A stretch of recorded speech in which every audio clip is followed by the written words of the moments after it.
Well, all right. Howdy, folks. Please tell me you can hear me. That would make my day. Please tell me you can hear me. Please tell me the audio sounds okay.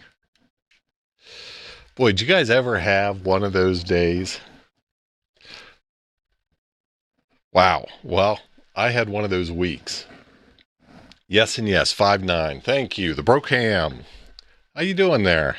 Good to see you out there. Nice to see a bunch of folks joining early. Welcome, everybody. Welcome to the late shift. My name is Robert, amateur radio call sign W5ITR, and I know, I'm pretty confident we're going to have some fun tonight. It's got to be better than what I've been dealing with this week. So, yeah, do you ever just have one of those weeks? So, earlier this week, I had this crazy idea. I wanted to try to attempt something, and I was going to do it on Thursday night. And of course, I forgot about it until Thursday night.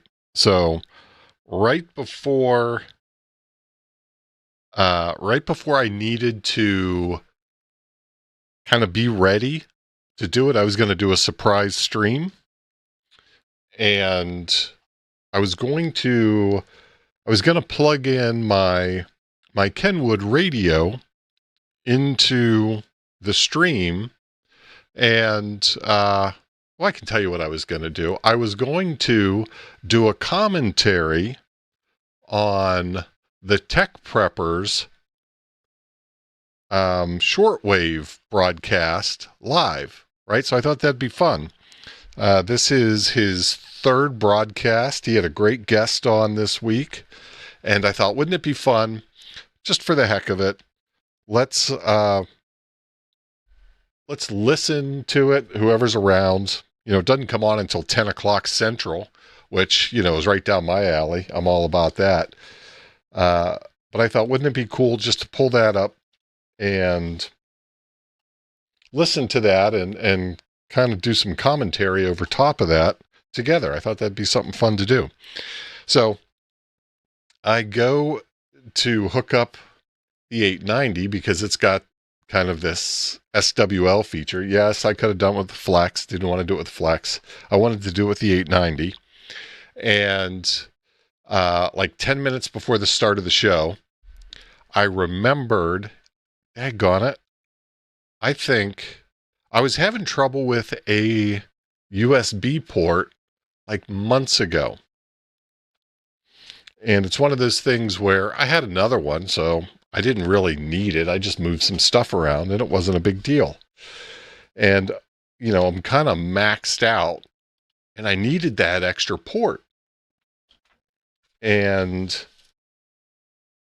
you know, does one USB port go bad on a like a 4X interface card? I guess it's possible, but I thought maybe there was something else going on, right? So I tried to figure it out real fast right before the stream, or right before I was going to start the stream. And I started going through some troubleshooting steps, right? I mean, I couldn't figure out what it was. It wasn't immediately apparent to me. You know, I did kind of the normal stuff. And then I started Googling some things, and, you know, AI had a whole list of things for me to try, and some of them were kind of stupid, and I just ignored those. So I started ticking off the ones that I thought actually might be contributing to the problem. And my streaming station is a Think station. It's a Lenovo, and it's got some interesting BIOS settings for USB, and that was one of the things that it recommended I looked at. I looked at that. That was all set fine. And then one of the items was to delete your USB controller and restart your machine. And, you know, if you delete that USB controller, it goes away, and anything that you have connected to USB goes away with it. and kind of a lot of the kind of connections that you've made already go away as well. And so I deleted those, and, you know, right away, your mouse stops working, your keyboard stops working, right? The idea is that, you know, maybe there's something corrupt in there. Delete those things, reboot, because when you reboot, Windows will reload those from scratch if they don't exist. And, you know, that could resolve the issue. Well, it didn't resolve the issue. I still have one dead USB port, but the byproduct of that is all of the connections that were in place and were working before, most of them came back, but a few of them did not. And so I knew that might happen.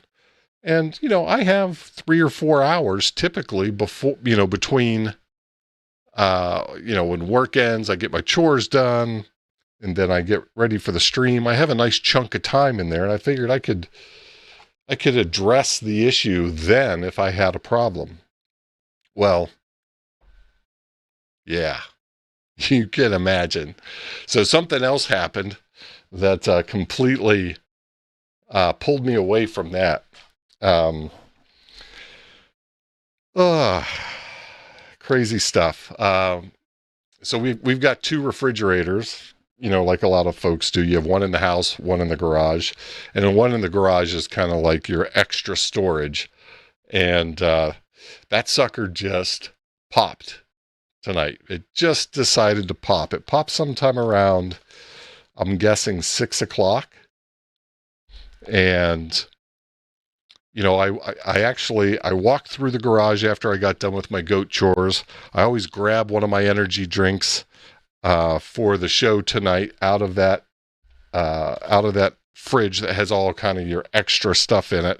I opened the door. Everything was cold, but the light didn't come on. Opened up the freezer. The light didn't come on. Thought, that's odd. Go check the breaker box. Nothing's tripped. So then I went to the plug where the refrigerator plugs into the wall. And what was previously a white plug was now a brown plug. I don't know what happened, but there was a lot of electricity that went through there, and I now have a refrigerator in the garage that does not work. And so then the mad scramble happens, right, to get everything out of that fridge into the other fridge.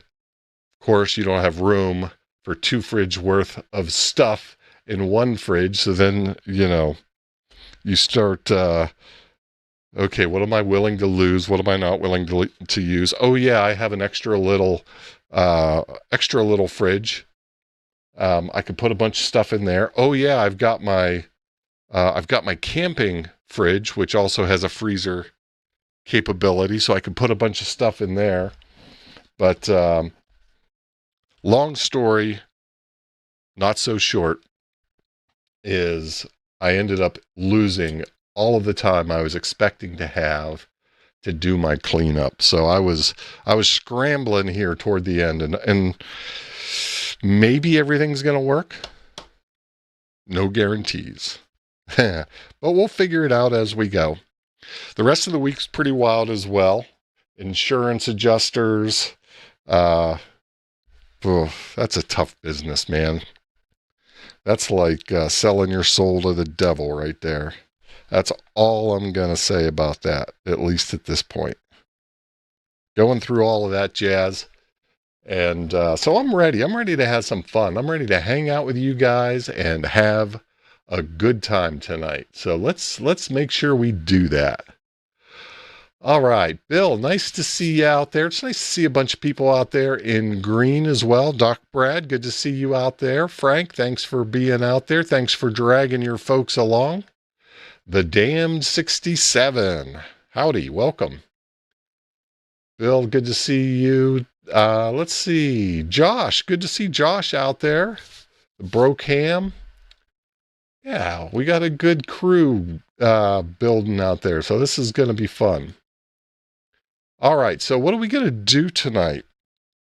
Well, I've got a few things just to catch everybody up on. We'll talk about a few of those things, but I want to play around with this Boondock Tango tonight. So our good buddy Mark from Boondock Echo gave me one of these at Hamvention this year. I stopped by to see him.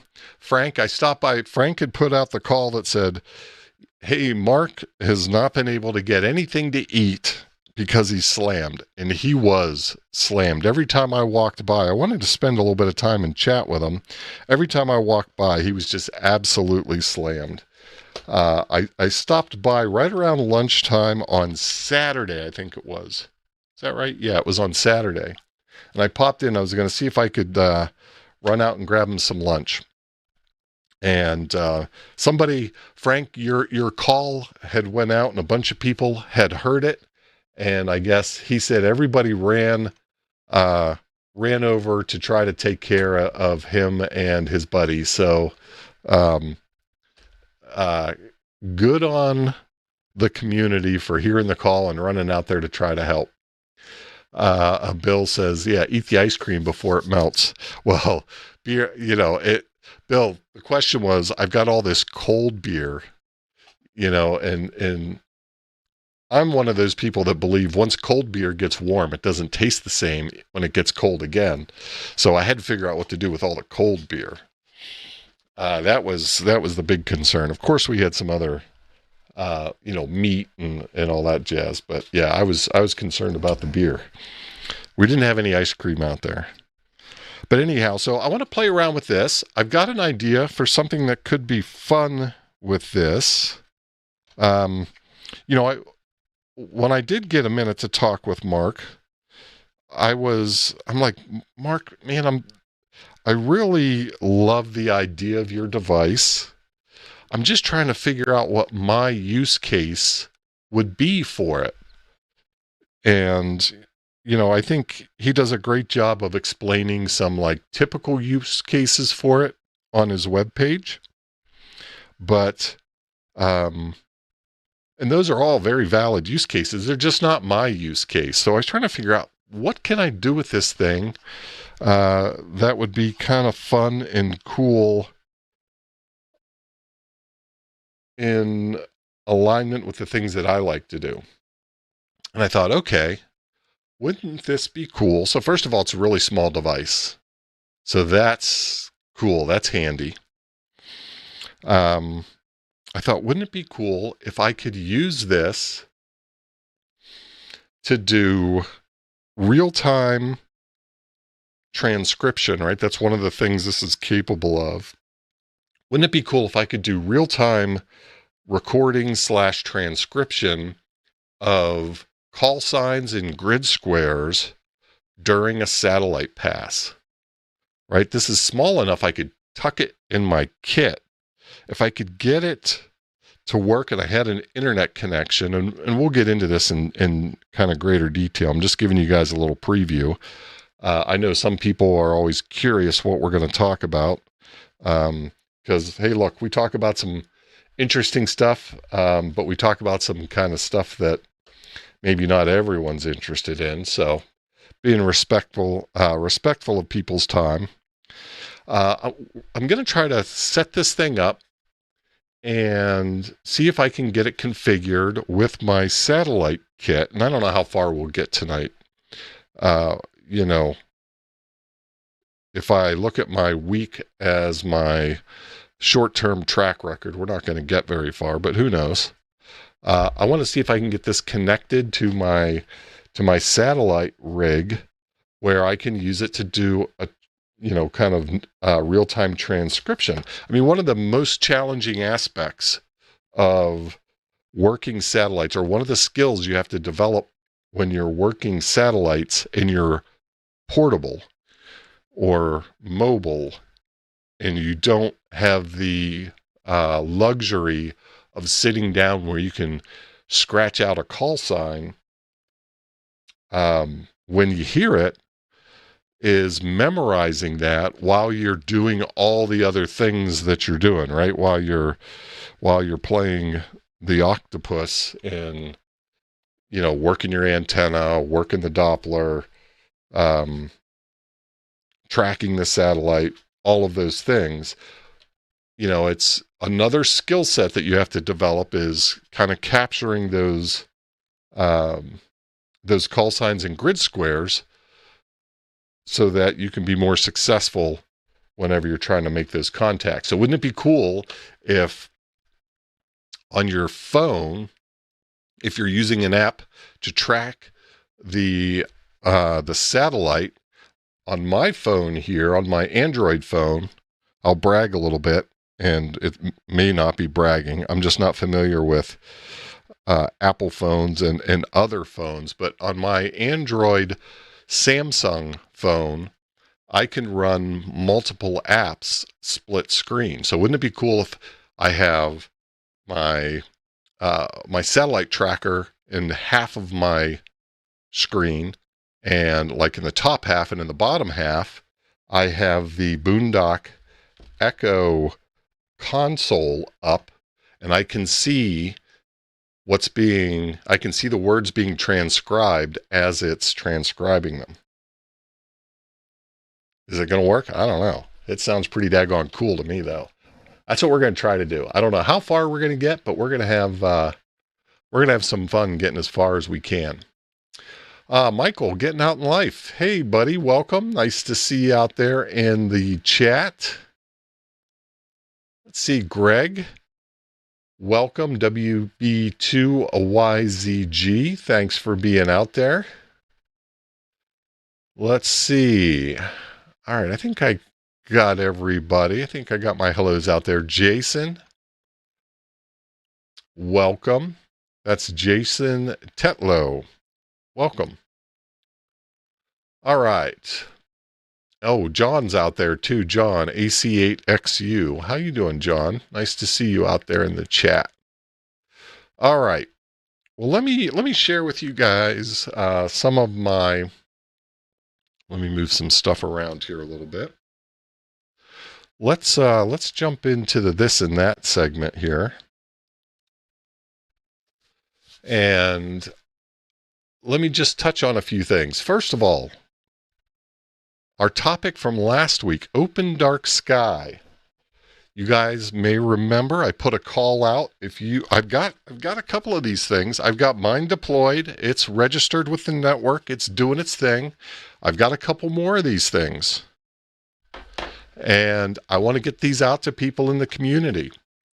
And so I created a RFP, right? It's 7 or 8 questions just to tell me about how you could deploy this, where you could deploy it.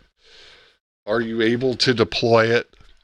And I'm going to, after another week or so, depending on how many responses I get, I'm going to pick a couple of folks that look like they're able to participate in the program and participate well, and also looking for some folks who have some geographic diversity. Right now, I am the only, right? This is a very new program. I am the only station in the U.S., right? So I've got North Texas covered. I'd love to get somebody on the West Coast. I'd love to get somebody on the East Coast, or maybe way up north.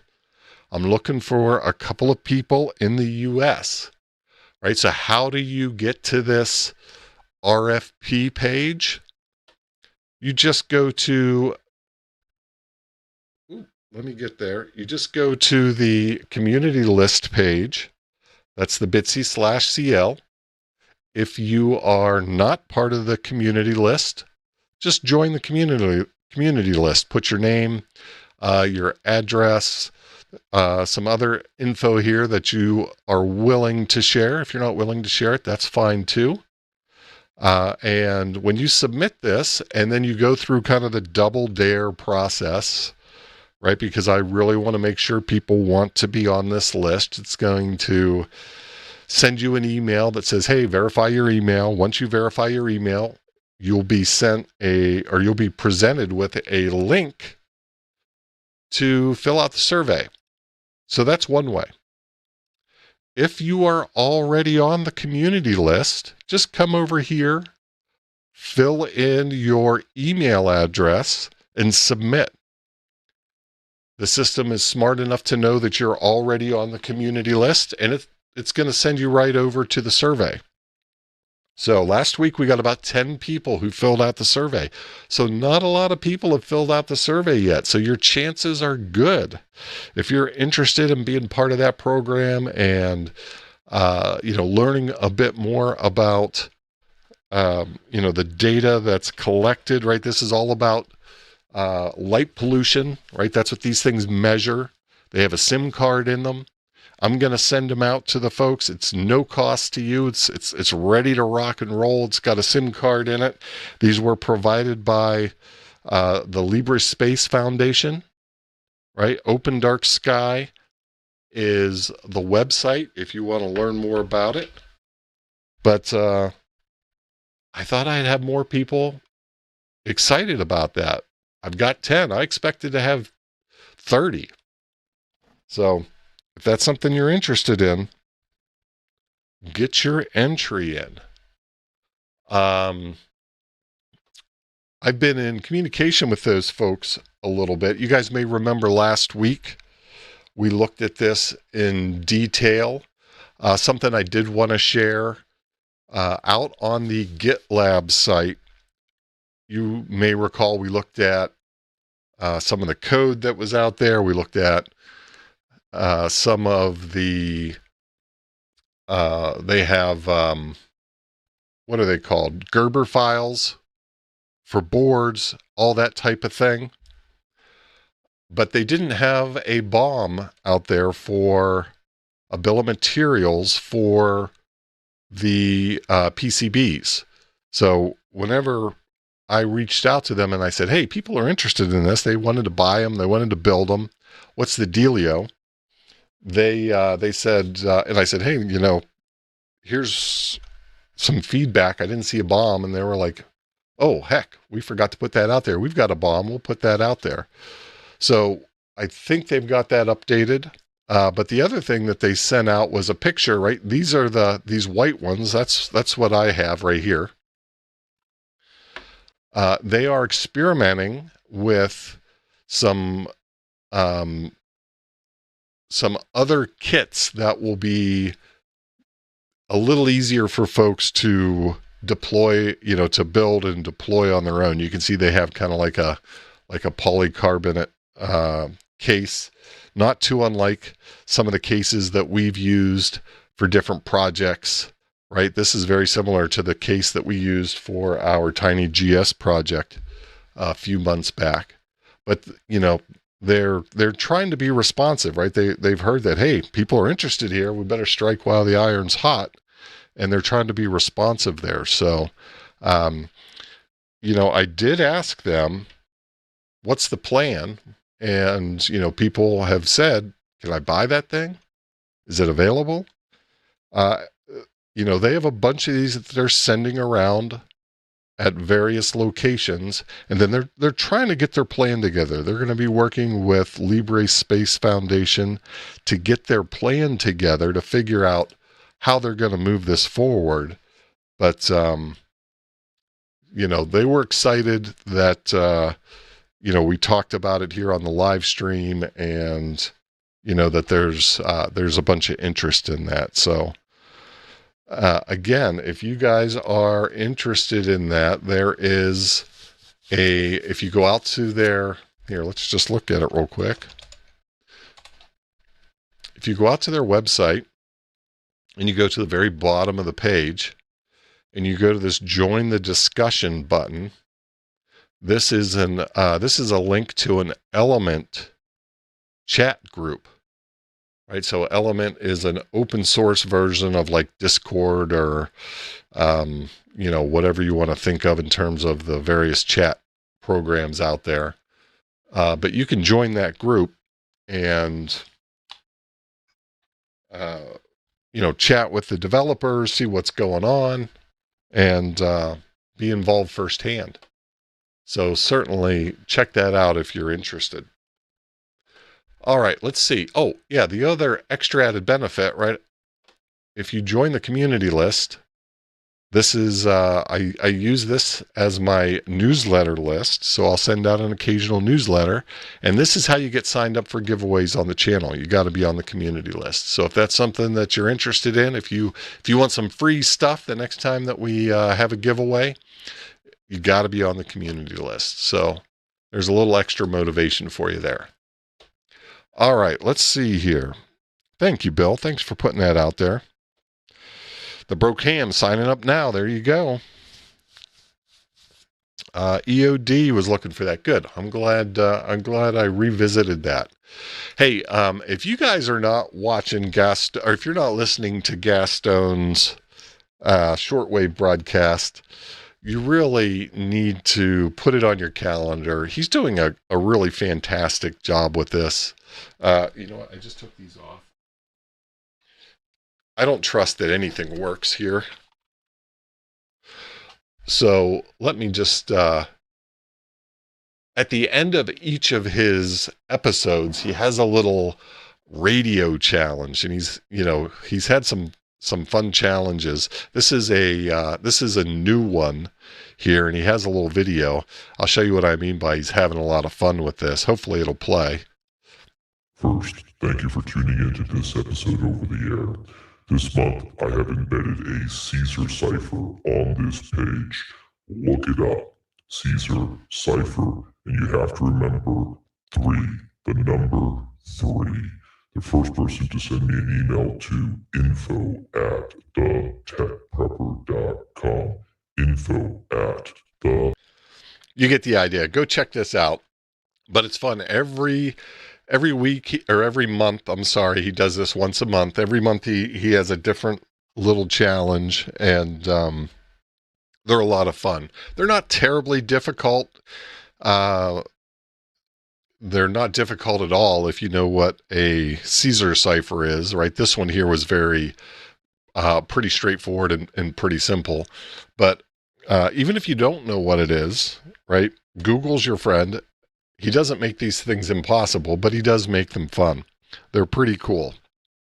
So check those out. Maybe next month I'll have my act together and we can listen to one together. Maybe we'll do that. We'll try that for next month. It is the last UTC Friday of the month, which is Thursday for us, right? It's 10 Central for me. Let's see here. Looks like maybe he was moving the time around. I didn't recall that. This past one here was 11 Eastern, 10 Central, which, that works better for me anyhow, because, that's time where things are pretty quiet here around the house, and it's easy for me to jump on the computer for a little while or listen to the radio for a little while. Hey, Todd, welcome. 45. Nice to see you out there. Caesar salad. Yes. Don't mix this, your cipher text with anchovies. That's a bad deal. You don't want to go there for sure. 45.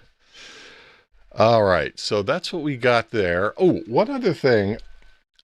I had forgotten to mention this last week, and yeah, I forgot. It was one of those things where I wanted to talk about it, but I was not well prepared, and I said, hey, I'm going to talk about that next week. Well, that's this week.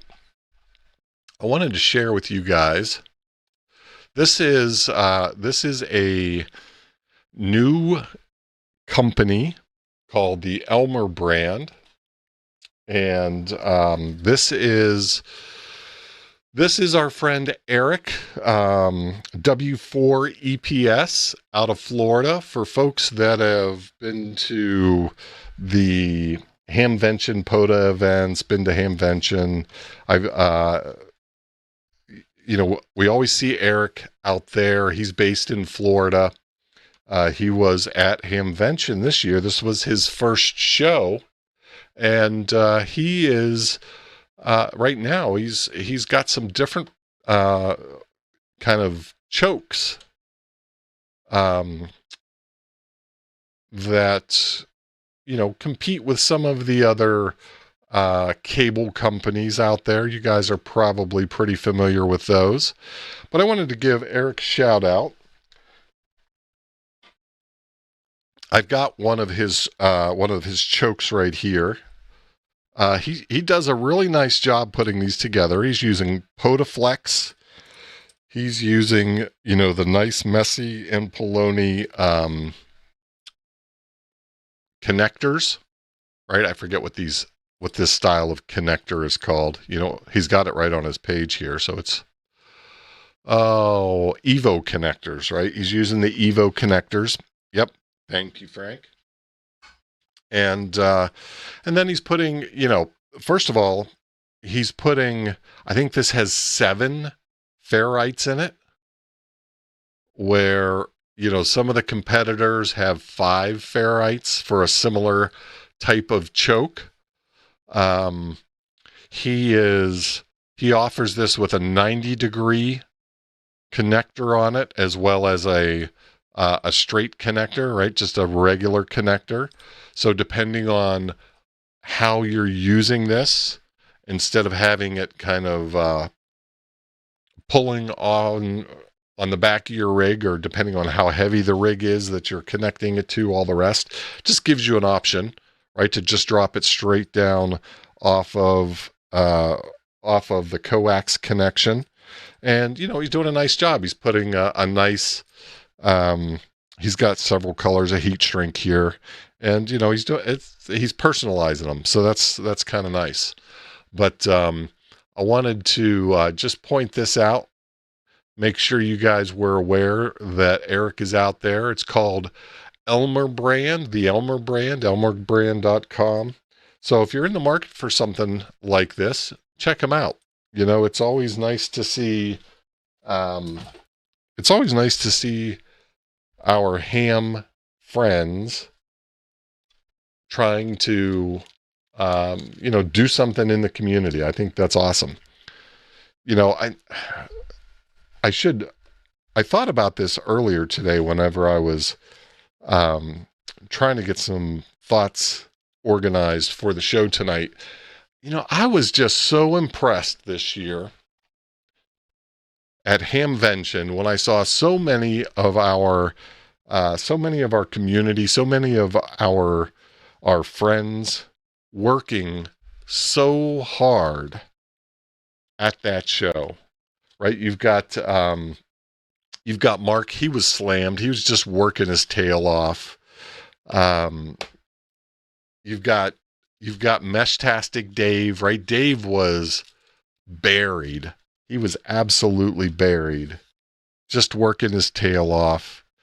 You guys all know how hard T.O. works, right? He's Johnny Hustle. He is always working.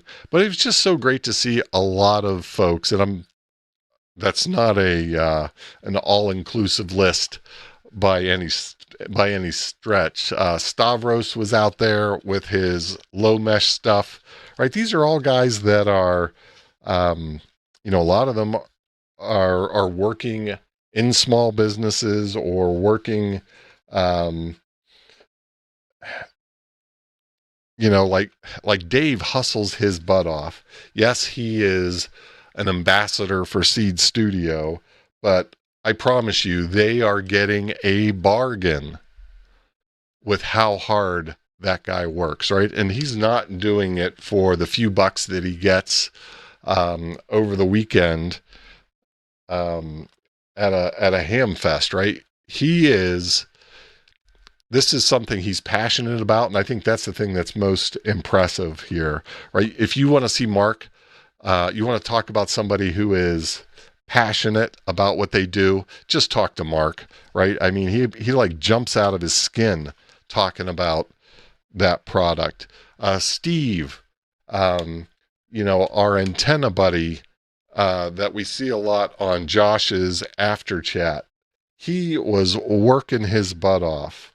There's just so many people working so hard, and you can tell this is a passion project for all of those folks. None of them are getting rich off this stuff. Yeah, Mark is crazy passionate about this. It's infectious, right? That's it. When I'm talking with him, I want so bad to find my use case with this, because I want so bad to support him. I want so bad to put fuel in that tank for him, because he does such a great job putting fuel in the tank of the community just across the board. Let's see here. Let's see. Pepe, welcome. Good to see you out there. Rick's Ham Shack, welcome. Nice to see you out there as well.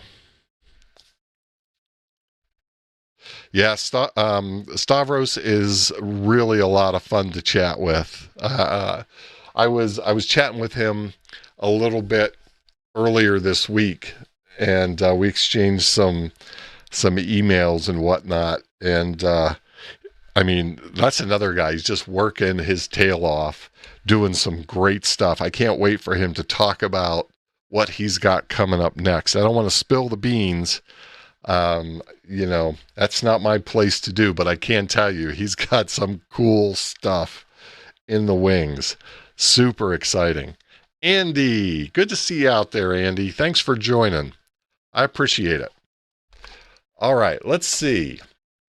I think we covered all this stuff, right? We got through all these goodies here. All right. Well, thanks for walking through all that stuff. Let me get all of that out of my system. Okay, let's start talking about the Boondock Tango. And guys, per usual, we're going to figure this out on stream. I am ill-prepared. I can't say, yeah, I can.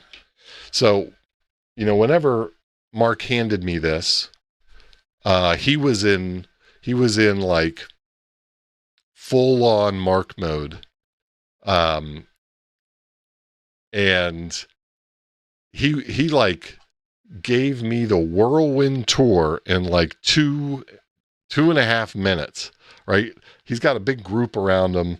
I'm certainly trying to get out of his way. I want to talk with him. I want to get plugged in enough so I know what's going on with this thing. I was actually going to try to do this on the fly while there, but you guys may remember Saturday afternoon.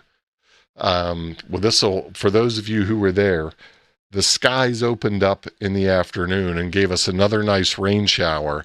That was like 10 minutes before I was talking to Mark. There was a pass coming up. I was going to try to throw this thing together. I knew it was kind of silly to think I could get it done in 10 minutes, but, you know, got to give it a try. But when the rain started, I'm like, all right, we're not going to do that this time, but we've got to do this. We've got to do this at some point, and tonight is that point. All right, so do it live. Do it now. Do it live. Let's I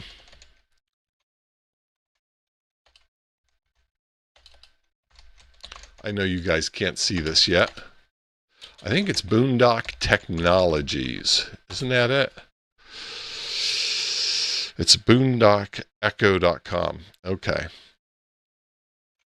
All right, so what is this? Some of you guys might not know what this thing is.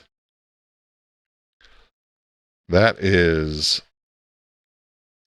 completely possible. I mean, I know Mark talks about it every chance he can, and rightfully so. I mean, he should be proud of this. This is a cool device. But let's just chat about it a little bit.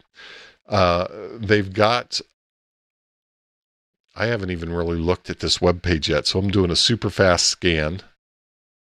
There's our buddy Mark, the visionary. Hey, we know that guy. There's Josh's logo there. Josh, you're an industry leader, buddy. Did you see that? I don't know if Josh is still out there, but in case you were unaware, Josh, you are an industry leader, buddy. We all know that. We all love what Josh does. Does such a great job. All right, so let's look at the products first. I think that's where we'll start. So you guys can see this maybe here. We've got the Boondock Echo, the Tango, and the Edge. We're just going to look at these real quick because I think this probably is a good way to get the story told on what these things do. Right, so these are devices that, at their most basic level, they record the audio coming out of your radio. Okay, so that's its most basic function. It's a recorder.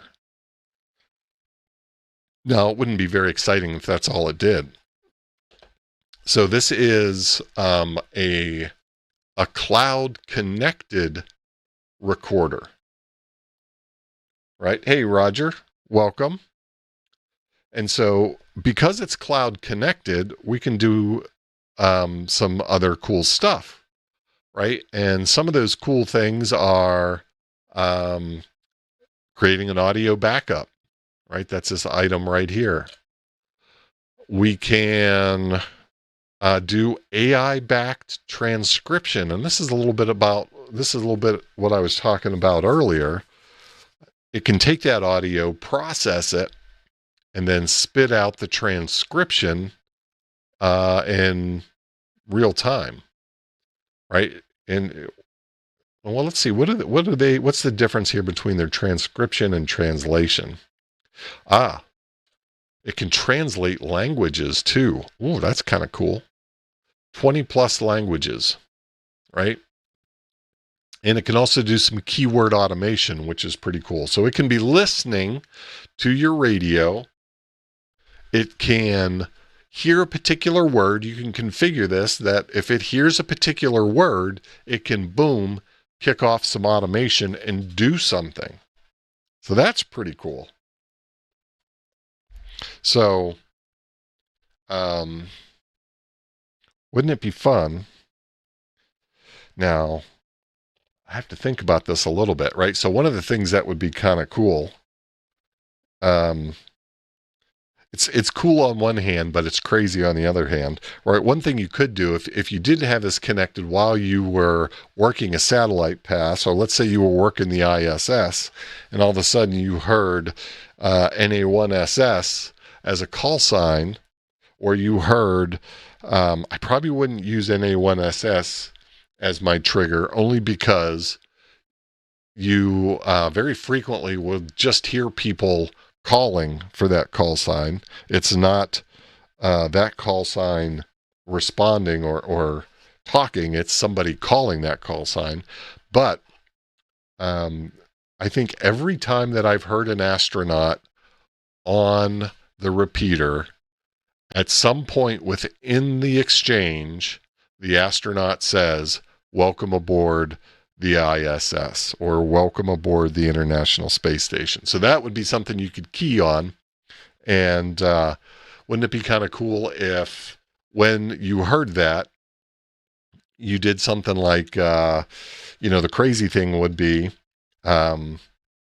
maybe you send a Discord message to your buddy who's been trying to get an astronaut for literally years, right? So if you caught them at the beginning of a pass or on the pass, doesn't even have to be in the beginning of a pass, you hear "Welcome aboard the International Space Station," boom, that triggers an automation that sends your buddy a Discord message that says, "Hey, get on the ISS if it's in your area. The astronaut's on." Wouldn't that be cool? I think that'd be pretty cool. Let's see here. I see some questions out there. Pepe, what is the difference, the orange device and the blue device? I don't know. This is the Boondock Echo. This is the original. And this appears to have some other capabilities, and I want to learn about these. I've heard about this at one point, but again, you know, I'm the type of person, if I can't connect to it, if I can't identify my use case for it, I listen, but I kind of half listen. Just be honest, right? Now, if you connect to me and you connect to something that I care about or something that makes sense to me, bam, now you got me. And I had seen Mark talk about this Boondock Echo. I'd never seen him talk about the Tango. I'm sure he has, but again, I had not yet connected to this device. So it wasn't, you know, it hadn't stuck with me. But we'll figure out, we'll see what the difference between these are. And maybe they have a little chart that tells us here. Let's see here. Boondock Echo, so we have noise reduction, real-time transcription, cloud integration. Okay. We're going to talk about the plans and whatnot, what it can do with and without the internet at some point here. But let's maybe look at the next device. This is the one I've got in my hand, the Tango. So this is the Tango scanner. So let's see how they're positioning this one. I think this is a little bit of a smaller device, first of all. I don't know that to be the truth, but I believe it's the case. So this can do the AI back transcription. It can do the translation. It can do the automation. It can do the backup. So those all seem to be the same. But this doesn't have any of the interface on the front. So let's see, internet connected audio recording device for scanners. So why this is kind of targeted to scanners, I'm not really sure. I was hoping, oh, looky there, he is here. Hey, Mark. The same receive tech. Ah, the Echo can transmit. Bingo. There we go. There we go. I'm glad you were able to join here, and maybe you've been there and I've just missed you, Mark. But, yeah, it's good to have you out there. You can keep me straight, I am sure. So that Pepe there, we got our answer from the man. So we've got the Echo, we've got the Tango, right? So this is receive only. The other one's receive and transmit. And then we have something here called the Edge, a complete offline setup. Ooh. This sounds interesting. So let's see. So it's scanner compatible. It's got a web interface, command line power, API integration, over-the-air updates, ultra compact. So it looks like it's a Raspberry Pi, right?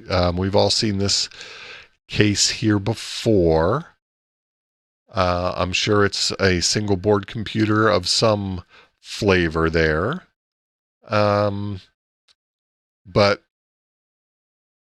offline, a completed offline setup. I've got some ideas what this might be able to do.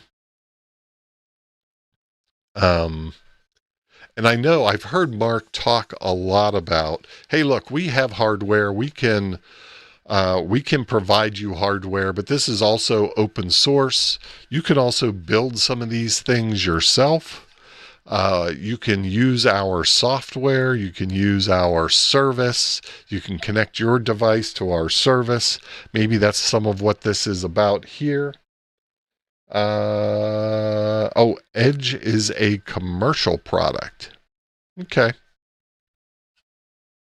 Yeah, you're welcome, Mark. Let's see. Commercial product. Trying to come up with something for a consumer that's affordable, but memory prices are insane. Absolutely. Now, some other things that that I was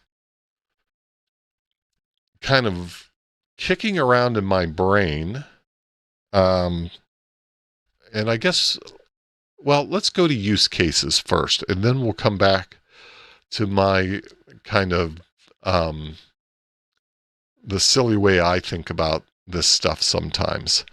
So here we've got some cool use cases, right? Some of these emergency management type rapid response and communication use cases. I think these are all pretty straightforward, and I think these make a lot of sense to folks, right? I mean, just imagine hooking this thing up to a scanner and again, listening for certain keywords, kicking off some automation based on those keywords. I think it's also interesting. It would also be interesting if you have a certain frequency at home that you frequent and all your buddies use. You could kind of just have this listening.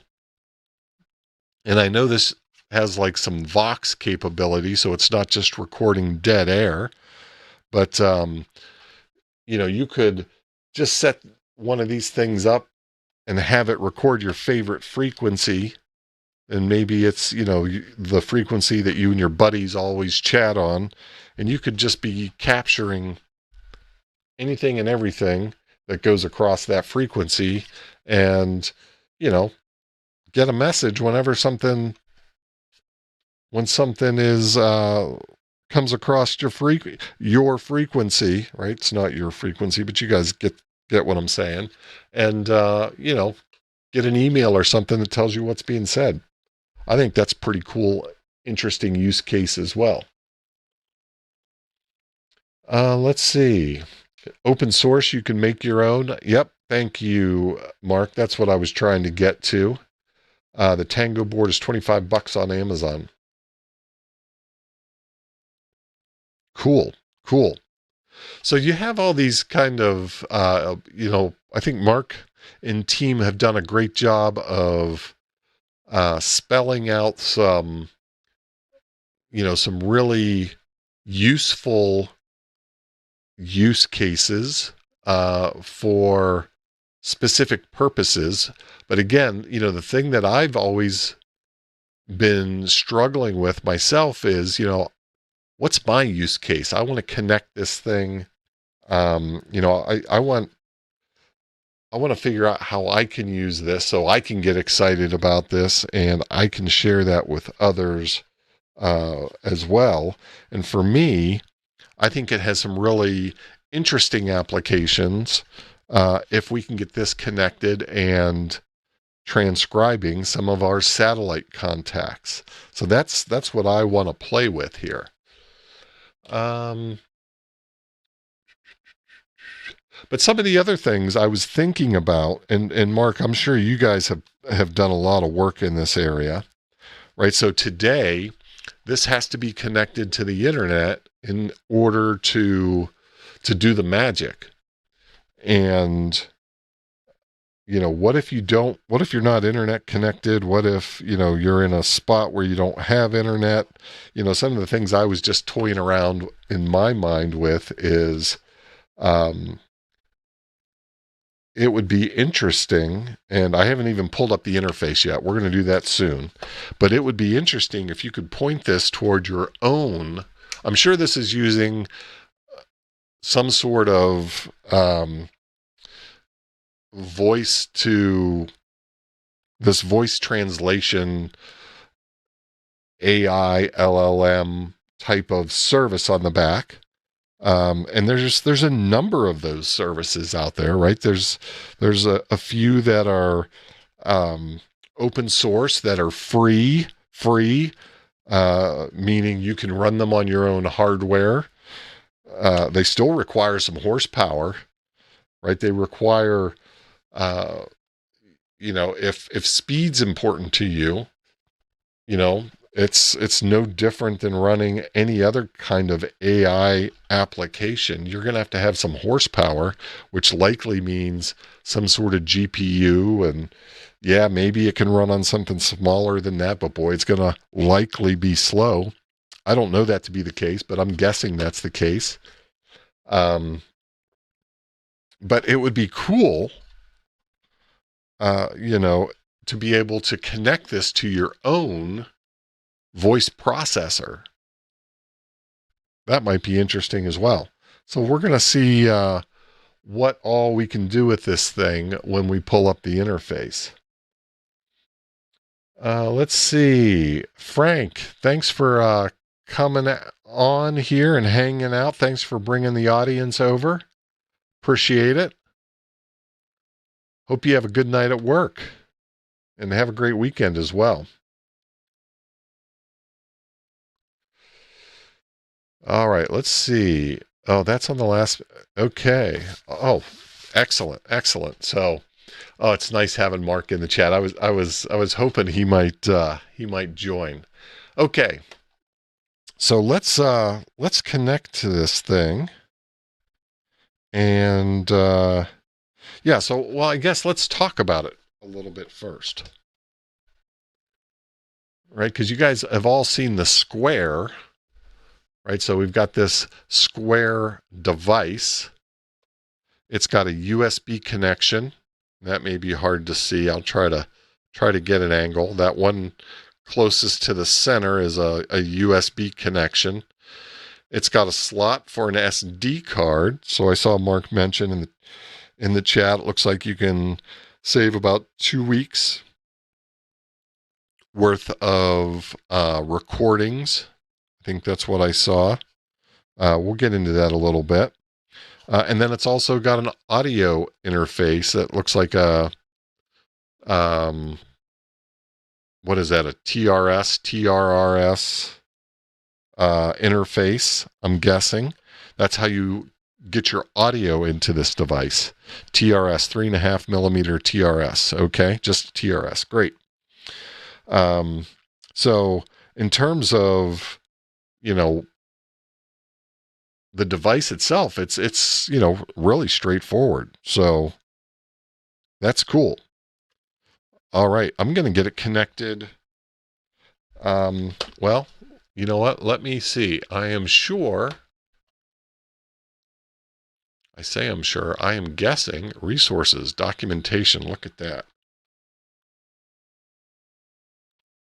Let me zoom back over here real quick. So let me show you guys where I pulled that from. Right, just under resources here on the web page. Right, you've got news, FAQ, contact, and documentation. Okay, like I said, Mark gave me like the super fast tour, but that was several weeks ago, and I remember looking at it and go, wow, this thing's I was really impressed with the interface and how complete it felt and looked. Let's see here. And I'm excited to dive into it, but I'm just going to be honest. I've forgotten most of what Mark told me. All right, let's see. Your go-to resource. So let's get started. Here we go. The dashboard overview. Okay, so this is, let's see here, your dashboard overview. So this feels like maybe your cloud account. Let's see, let's not guess. So the Boondock Echo dashboard, your centralized platform for managing devices. So that's plural. So I'm guessing this is your cloud account. Okay. So I'm wondering here, and this is, Mark, I'm hopeful this is going to be useful to you, right? Because here I am, Joe Rookie, who, yes, I saw it once, but I saw it a while ago. and I saw it in the frenetic environment that is Hamvention, so I probably retained less than 10% of the good information that Mark shared with me. But you'll see this is maybe how a my regular user, maybe I am, an ADD inflicted regular user comes at your product. So feel free to study. Feel free to study me. Let's see. All right, so let's see here. I'm looking for just like the basic, okay, my devices. I just want to, how do I get started with the device? And I'm going to I am going to try my hardest to not look at the chat, because I know Mark will give me exactly the answer I'm looking for. And it's nice to know I've got a cheat code handy, but I also want to just see what's it like trying to figure this thing out on your lonesome. All right, let's see. Configure the Boondock Wilco radio and scanner controller. I don't think that's what we have. Desktop Echo Tango. Here we go. All right, so I don't know. I want to make sure you guys saw what I did. So when I jumped into the documentation here, when I jumped in and I said, let's get started, it started me on the dashboard. I jumped over to the product section and chose Tango, because I want to start with the device itself. And I don't know if that's the recommended way. Maybe the recommended way is to start this way, but again, and I'm not going to look at Mark because Mark's going to tell me the answer. Sorry, Mark. I know you're probably screaming at me in the chat, but just the way my mind thinks, I start with the device and work out from the device. So let's get to the Tango here and let's see what it tells us. So Tango is a receive-only radio audio interface. Fantastic. Once registered, configuration ensures it captures, records, transcribes, does all the cool Boondock stuff. Okay, network settings. We're going to configure your primary Wi-Fi, backup networks. Very cool. Interesting. Offline mode. Interesting. Okay, so that's cool. So when it doesn't have a Wi-Fi connection, it's just going to jam stuff onto your SD card and then sync once it connects. Cool. Okay, audio and transcription settings. We have audio profiles for different radios and noise conditions. I love that. Transcription toggle. So you can turn on and off transcription. Cool. Confidence thresholds. Okay. So we get a chance to configure, I was going to say train, but train's probably an overambitious word. We get a chance to configure some of the capabilities here. Alerts and notifications. Okay, scheduling. Use the scheduler. Device management. Okay, these all sound like things that we can do once we get into the interface. Let's see, storage and logs, integration tips. Okay. We have a summary, and let's get started with the Tango. All right. So let's connect it to a power source. It's going to start and listen for audio prompts. Okay. Excellent. So let me see here. I am just thinking, did I bring...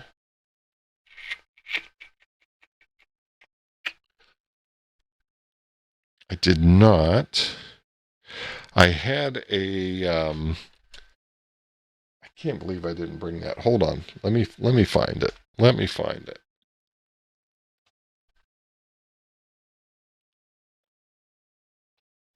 Boy, I really didn't. I must have left it downstairs. I grabbed a USB power source because I told you guys all my USB woes earlier in the stream. I could try to plug it in. Yeah, let's find out. All right, so I've got a hub here on my desk that is just basic, regular old USB, not PD power, nothing. This is just your standard, I'm not forgetting the appropriate term, just our standard USB. All right, so I'm going to plug into my hub. Now, this is a micro USB, I believe. So I had to hunt one of these up. I've almost eradicated everything that's not USB-C, so I have very few of these cables around, but I do have one. Let me get to a different. Hold on a second. Let's see here. Sean, welcome. Mark asked to post a coupon code for the show. Let's see. There we go. Cheat code. Get you $20 off. Look at that. Bam. Holy smokes. Thanks, Mark. Gosh, that's awful nice. Let me go ahead and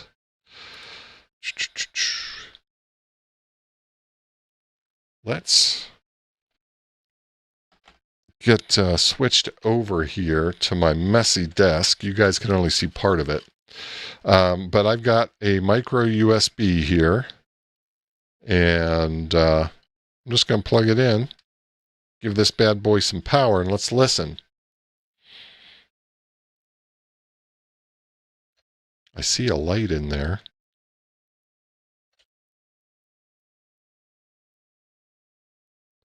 I'm tempted. Oh, yeah, I'm tempted to pop the top. Okay, I popped the top.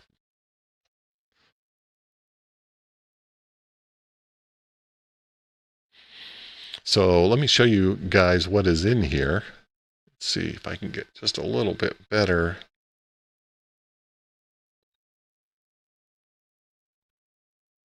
It's okay. Let's see here. So we got some little switches. We're not going to touch those right now. There's our ESP32. That's silver. That's our CPU, the brains of the situation there. What do we have here? We do. Those are a bunch of little buttons. What's going on there? Oh, this is cool. We can see our interface right here, our TRS interface, 3.5 millimeter TRS interface. We've got a little SD slot right there. Okay. I've got, that green light is so bright, it's kind of drowning out. There's a little red light next to it, and I've got the board kind of upside down, trying to see what is on the silk screen there, and I can't tell what that is. I think it's I don't think it's giving me any hints or telling me anything special there. I'm just kind of checking things out here. Couple of headers here. That's interesting. Not accessible from the outside of the case, but accessible from the inside of the case. Here's another one. This looks like a battery connector. Okay. L out, R out, left and right out. Is it, if we want to hook this to some speakers, maybe? This is what I do, Mark, and I'm sorry. I'll try to understand what I'm looking at before I start reading. I just I like to check it out. Let's see. There's also, let's see, is this, first of all, I want to be careful here. this case, it fits together super well. And by the way, Mark, Dave did get me the screws for the case. This thing is so kind of close in tolerances that even without screws, the case stays together. But there's another little port here. It says power. It's interesting. This one up here, the silk screen is saying UART, and then the one below it says power. So that looks like it's maybe an auxiliary USB port. Okay, interesting. Looks like there's some little jumpers up here as well. Wish you guys, I know my overhead camera is not the best. It's a little grainy. The app I use kind of loses. Here, let me see. Let me see if I can improve that. I want you guys to see this because it is pretty cool. It's an interesting piece of kit here. Let's see what I do with that. It's hiding. Let's see if I can bring it up real quick. There it is. Let me see if I can adjust.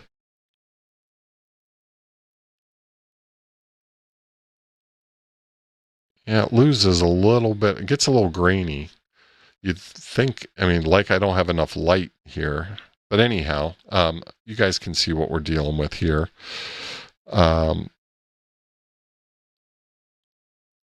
Pretty interesting. Like I said, these are marked as key. There's a bunch of buttons down here. Those have me super curious. Like I said, here are those little switches. You guys that used to build computers back in the day remember setting switches and jumpers. You got this little set of jumpers here. Let's see. Yeah, this is pretty interesting. Battery, and then this looks like maybe left and right speakers out, I'm guessing. But we'll learn more. We'll learn more. Okay. So let me see. Let me get back here. Power and data. Power. Those jumpers are for programming with JTAG. I did see that on the silk screen.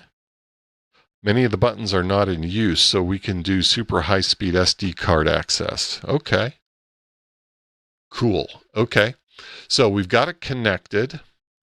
The device starts. Listen for audio prompts. I didn't hear any audio prompts. So that's curious. Connect to the Tango access point on your phone or computer. Open Wi-Fi settings. Okay, this is kind of like deja vu all over again. This is exactly what we had to do last week, if you guys recall. I'm going to... hey, I just saw Pepe join the Open Dark Sky element server out there. All right, so let me stay focused. I'll do my best to stay focused. And let me see. I'm going to see if I see I do. So let me switch back over to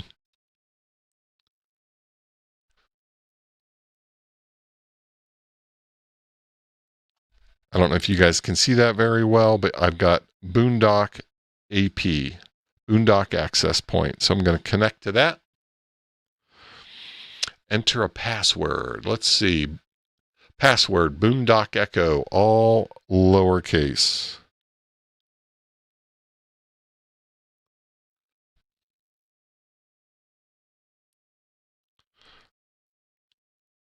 Okay, looks like I didn't fat finger it. That's good. Now, whoop. Oh, daggone it. I wish I would have saw what that said. Let me see here. Let me get to a fresh screen. And we need to go to 192. 168.4.1. And bam, there we go. And boy, I sure wish that was just a little bit clearer. Let me try to zoom out a little bit and see if that starts to look a little bit better. Unfortunately, I can't connect my my app that allows me to connect to my phone requires that the phone is on the Wi-Fi, same Wi-Fi as the streaming system, so I can't give you guys the super crisp and clear view. But you can see that that brought up the setup page, and this looks like it's it's a well-designed, responsive page. I'm sure it looks great on a tablet. I'm sure it looks great on your PC as well, but it looks fantastic on the phone. So that's really nice. Nice job, Mark and team. Let's go ahead and set it up here. So let me, we're going to bounce back and forth a lot here just so you guys can see this. Let me go ahead and maybe get this pumped up a little bit so you guys can see a little bit better. All right. Okay, we connected. Select the local Wi-Fi network with a strong signal strength. Enter the password and connect. Tango switch over. Oh, look at that. Mark was probably biting his tongue. Either that or he was hollering at me in the chat. I'll bet you he was hollering at me in the chat.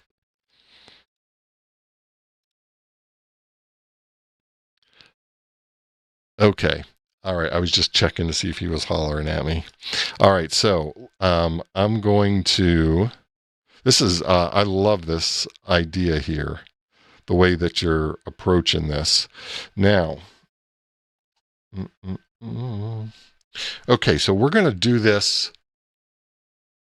Well, here's my use case. Again, I want to be able to use this in the field when I'm doing a satellite pass, right? This is my little pet project here. I'm going to try to get configured for the Tango. Now, what that means is, and again, Mark, I don't know if you were here, so let me talk through it for just a minute. And we probably had some other folks that have joined that were not here before. So here's my use case. I want to be operating portable while I am out and about. And when I do, I am always using my phone with my with ISS detector, which is my tracking app for all the satellites. Now, my phone allows me to, it's a Samsung Galaxy phone. It allows me to run apps in split screen. So what I want to do is I want to, because I've already got this thing in my hand all the time, what I want to do is I want to put my tracking app in the top half, right, the top half of my phone, and then I want to put the Boondock Tango or the Boondock Echo screen that's doing the live transcription on the bottom half of the screen so I can see the call signs and the grid squares that are being picked up through the radio. Now, to make that happen, I've got to be connected to the internet, obviously. When I'm remote, I'm not going to have my home Wi-Fi. So I'm going to configure it right now for my home Wi-Fi so we can do some more configuration. But then I'm going to set up a backup Wi-Fi connection to my phone's hotspot. So the idea is I'll start the hotspot before I start the pass. I'll have my app running, again, in the top half of my phone. I'll have the Boondock app running in the bottom half of my phone. It'll be connecting to the internet through the hotspot connection on my phone. This phone's probably going to get hot doing all this stuff. That's typically what happens when I start running multiple apps at the same time on this phone. I mean, it's a beast of a phone. Now, this is a Galaxy S23 or S24, I believe. There's a couple newer, I think the 26 is out. But still, this is a hog of a phone, right? This thing's got some horsepower. And I do this a lot where I run multiple apps at the same time. The sucker will get hot, and I'm sure that will be the case in this use case. But okay, anyhow, back to what we're talking about here, and I'm gonna switch back here just super quick. Right, so I'm going to select my home network here. Okay, and then I'll go ahead and put my password in. I'm not going to share that with you guys. I'm not a crazy man. Let's see. So let me go ahead and get that in. Now this is trying to connect. Here, let me switch this back over. Oh, failed to connect. I must have fat fingered something on my password. Okay. Let me try that again. Let me flip over so you guys can see what's going on. Okay. Now, it connected. Gave me an IP address. Interesting. So it wants me to copy. Okay, I can copy that, but I'm going to write it down too, just in case. Let me see. What's it want me to do for this stuff? Oh, yeah. Register. Okay, we got to register the Tango. Okay, so that's why we need this stuff. So I'm going to write this down.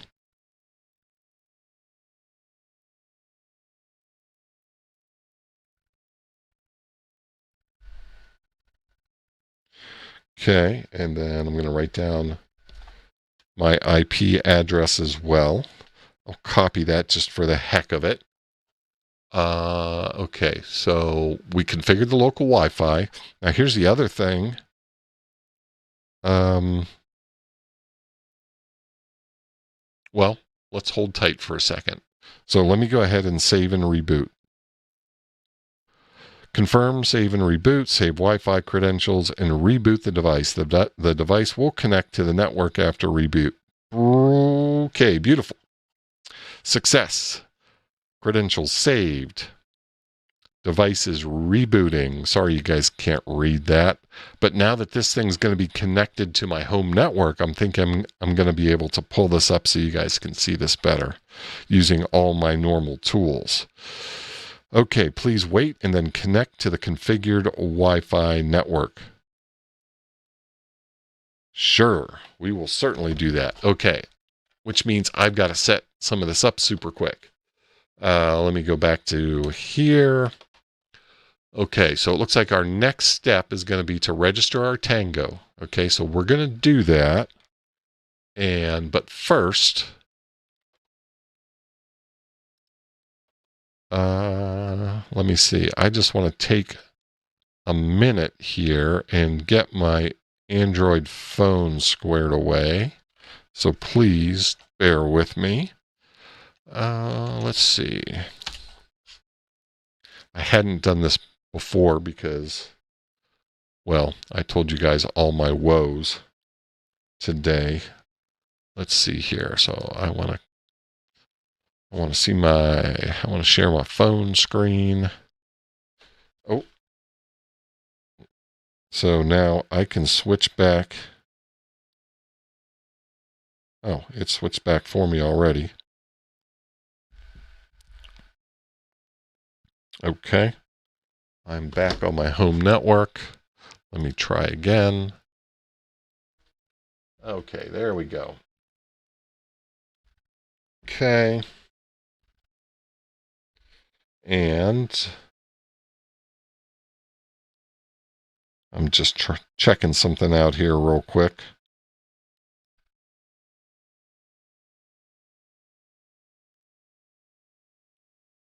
Oh, sweet.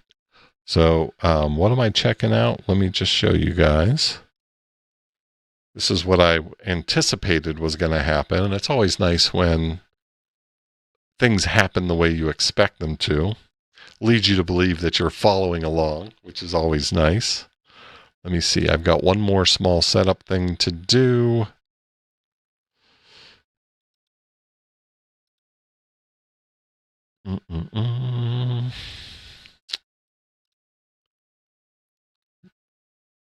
Yes, this is what I've got to do.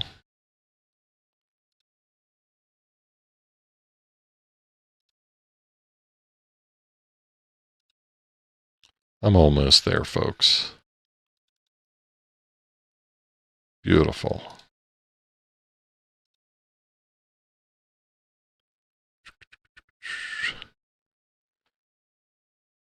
And where are you?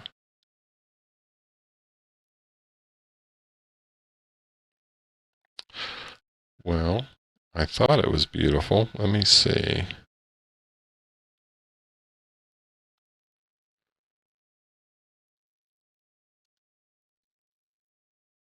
It is beautiful.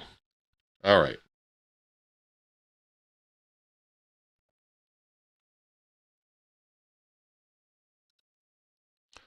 Right. Remember whenever it said write down your stuff? I wrote down my IP and I wrote down my my MAC address, and so I just popped my IP in to see if it would pull up the interface, and holy smokes, just what you expect to happen happened. Cool. All right, now let's get back to the instructions. Sorry there. Squirrel. Okay. Let me stop for just a moment here and get synced up with the chat. And let's see where we are. Okay, let's see. Tank Radio. Hey, Frank. Thanks for jumping in, buddy. Are you at the cigar bar tonight or are you home? Let's see. Oh, yes. Thank you, Mark. And I do have the battery that you gave me. So I've got all the goodies. I've got my screws that you gave Dave to give to me. I've got my my little battery here as well. The CR1632. I think we're all good. I should probably pop that battery in. Mark, I'm guessing it's okay to just unplug this thing at this stage. So I can put the battery in. I'm assuming that's okay. Okay, great. I'm going to just pull the plug on it. And let me swap over here real quick. Okay. And there we go. I'm going to put this little CR1632 that Mark gave me. Boy, easy for me to say. All right.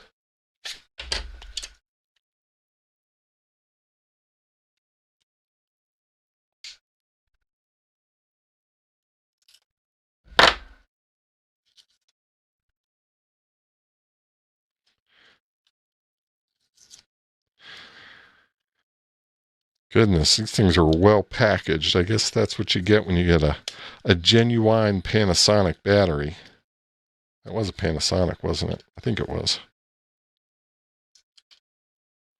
Good Lord. I am sure there's an easy way to do this, a better way to do this,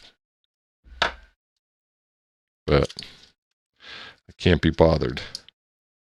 I've got a knife. I'm going to use it.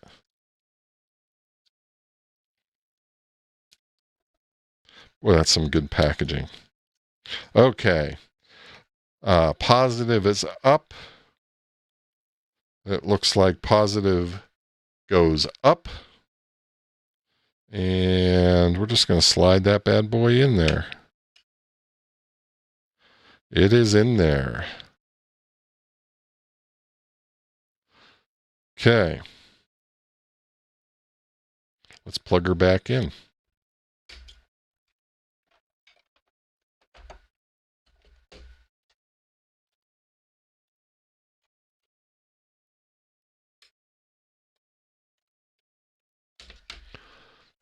All right, let me get this out of the way.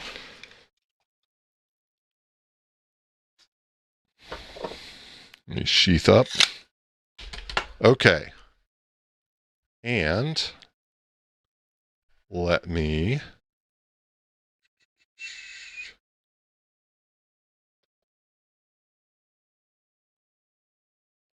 Let me see if I am.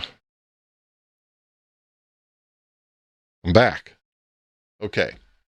So now let's get back on track after my little frolic and detour there. And we're going to register our Tango. Let's see. Yeah, good luck opening that without the jaws of life. Indeed. All right, let's see. No blood. Yeah, it's always a win. Tango ordered. Thanks for the code. There you go, zombie. Very cool. Very cool. All right, let me get back here. Let's get us back on track. We're going to visit Boondock Technologies. Here we go. All right, so you can sign in with Google. You can use an email address. So you've got good options there. Okay, let me go ahead and let's see, create a new account. I don't have an account yet. Okay, so we can put it in our email. I'm just showing you guys what's required here. I'll go ahead and fill this stuff in real quick. Email, name, password, confirmed, subscribe to the newsletter, terms and conditions. Ooh, I'm that guy, Mark. I always want to see what the terms and conditions are. I'm always curious. Is this a link? BoondockEcho.com/register#. So this is not an actual link. Let's see. I'm stealing the TV from Bill. Uh-oh.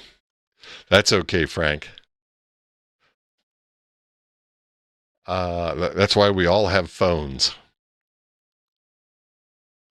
7 left. Ooh, Mark is in danger of selling out. That's fantastic. Am I doing something stupid here?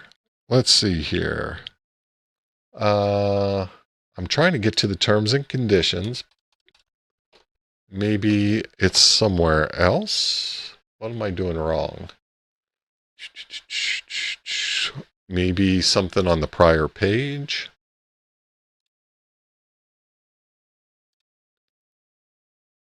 Let me try that again. No terms and conditions there. So I guess maybe that's a placeholder, Mark, maybe? Oh, no problem. It's something I get roped into at work, so it's something that I always end up doing and that I'm interested in. Let's see, they've got it tied into Google CAPTCHA, which is great. That's smart. Well done. I like that. All right, let me bounce you guys back over here real quick. I'll go ahead and do the deed, get myself set up.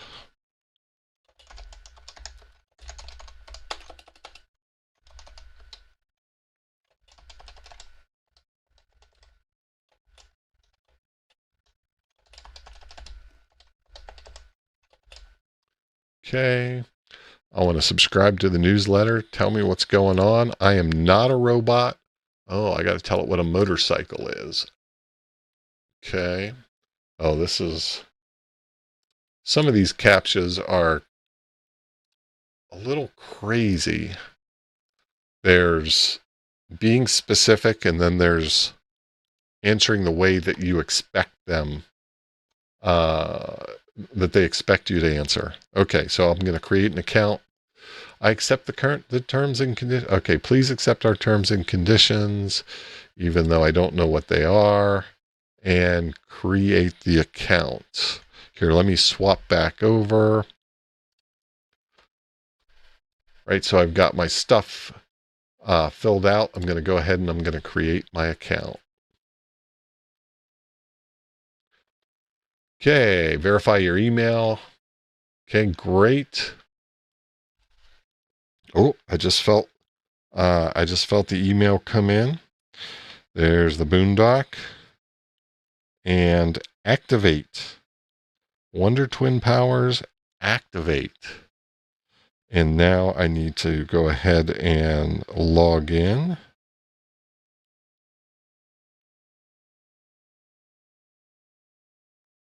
Though I want to log in up here. Let's see. I don't want to resend. I just want to go back to here. There we go. Beauty. Okay. Sweet. So we are registered. Beautiful. Okay, I've got to look around just a little bit. I've just got to peek a little bit. Let's see here. So here's my account, my profile, my plan, my usage, my orders. Log out. Okay. Network, explore. I don't want to get too deep here. I'm just kind of curious. So messages received, sent, favorites. My devices, so I can set up multiples and manage multiples. I like that. Audio profile. Ooh, I'm excited to dig into that. My audio scheduler. Very cool. Alerts and update firmware. Very cool. Okay. All right. I've got a little bit of an orientation now, so I'm ready to move on. Let me bring my chat back up. Let's see here. T's and C's subject to change. Indeed. How you doing there, Vid5? Good to see you, Jeremy. Let's see. Arnie, how you doing? 149. I'm not sure if that's the price or not there. I didn't look at the pricing. Let's see. Bricker, good to see you out there, Chris. What happened to the chat? Mark disappeared. Did Mark? I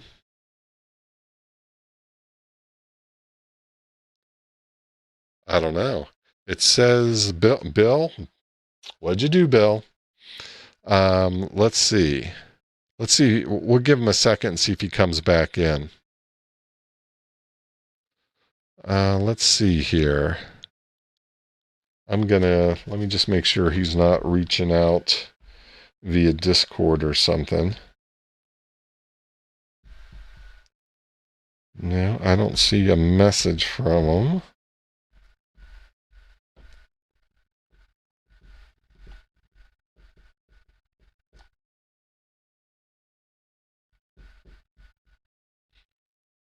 I do not. Okay. Hopefully he'll be able to join back in. Oh, there's Mark. Mark, we're trying to figure out what happened to you. Are you not able to join with your Boondock account? Someone kicked it. It says that Bill did. But Bill is saying he didn't. Bill, I don't know. You got to watch out for Bill, right? Bill's favorite favorite saying is, "You wrench your way, I'll wrench mine." So I'm just giving you a hard time, Bill. Let's see. All right.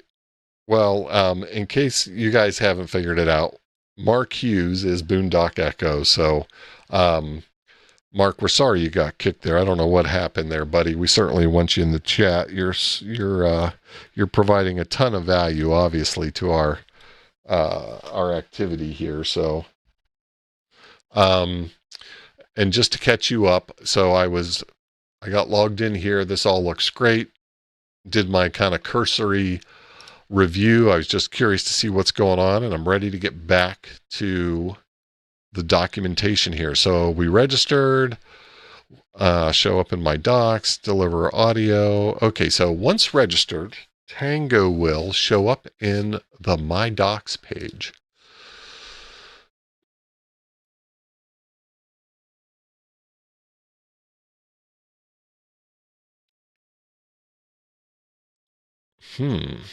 So okay, so it doesn't appear that I am registered. I'm just re-syncing there. So maybe I have not registered yet. So let me take a step back. Okay, the setup. Okay, so I have my account done. Okay, so click register a new device. Okay, so now we're, okay. I see. The URL, you guys can't see that. I have it chopped, but the URL is boondockecho.com/mydocs, and the instructions are to register a new device. So right there, plain and simple. There it is. Select the device. I'm assuming this is going to be Tango, Echo, or Wilco. I don't think we talked about the Wilco, but we got a Tango. I got the device from Mark. They do have a build it yourself option. So Arnie, I know you were asking about the price. There, you can build this yourself. And MAC address. Let me go ahead and put my MAC address in. I'm glad I wrote this down because I'm doing this on a different device than what I started on. So there's a hot tip for you. Write that sucker down, and then let's do a register. Registration may take some time. Well, I didn't consider that some time. That was pretty doggone quick. Hey, audio received. Maybe these are some test stuff. Okay, my new Boondock Echo. Again, I'm kind of just looking around before I'm reading. I can select station, I can add, remove station, I can manage the station. I can, maybe when I hit manage, I can change the name. Station name. I can do that. Well, see, I don't follow directions necessarily all the time. Category. Other. Audio profile. I'm probably getting ahead of myself, so I'm just going to save that where it's at. Okay. And we can come back to that. Here's some settings. Again, I'm just poking around a little bit. I want to kind of know what I'm dealing with. Okay.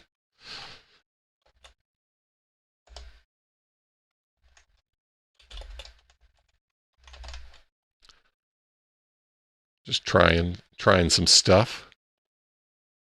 Wait.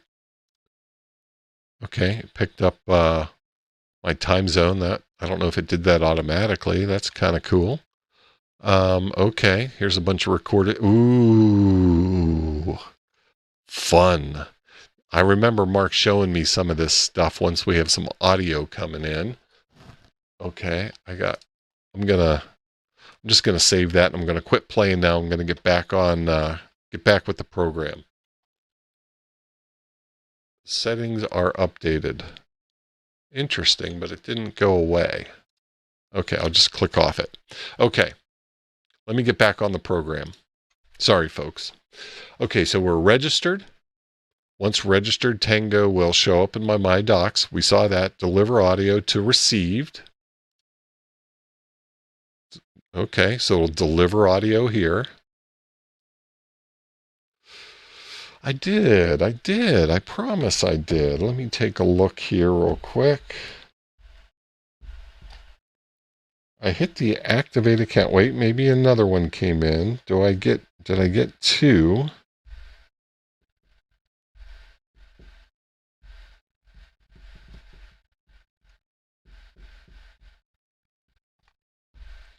I'm looking. I'm going to tell it to resend. A fresh verification link's been sent to your email. Okay. Keeping an eye out.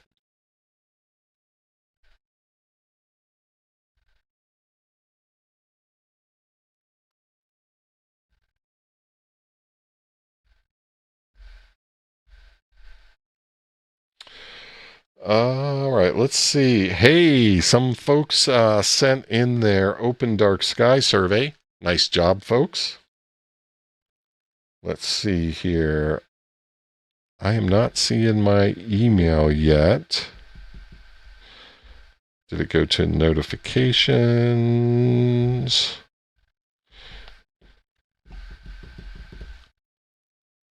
Fresh verification link has been sent to your email.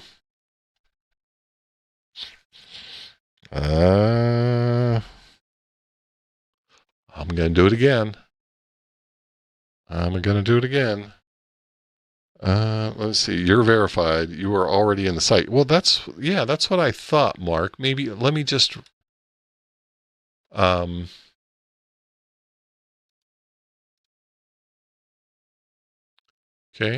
Let me just back it up here a little bit. Let me reload.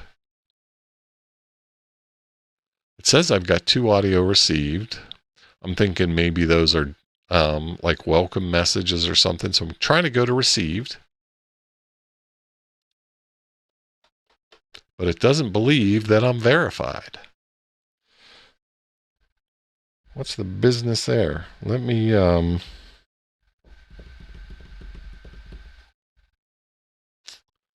see. You're on an old web page. That's the site you're in. Let's do a hard refresh.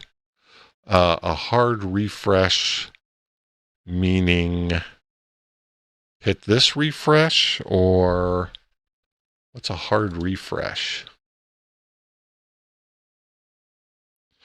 A Control F5.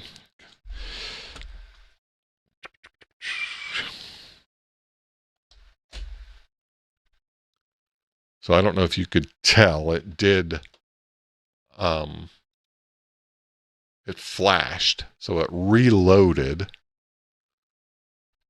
Let me do a hard refresh from this page.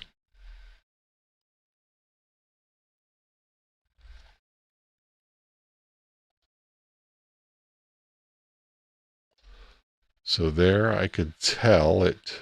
Well, what's this here? Is this the receive bucket? I don't want to get myself in trouble again. So that's just funky. Maybe log out and back in. Thank goodness Grayman's not here, because you know exactly what we'd be getting from Grayman.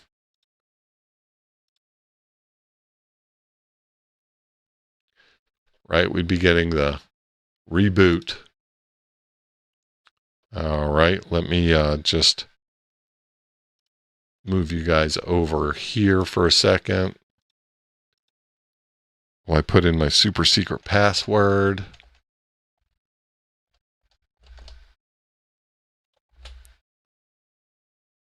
And let me make sure it looks good. It looks good. And I want to sign in. And it goes straight to verify your email. It really seems hung up on this email. So let's see if I get one. Feels like I got into like a funky link here, or a funky, there we go. Okay. Activate my account.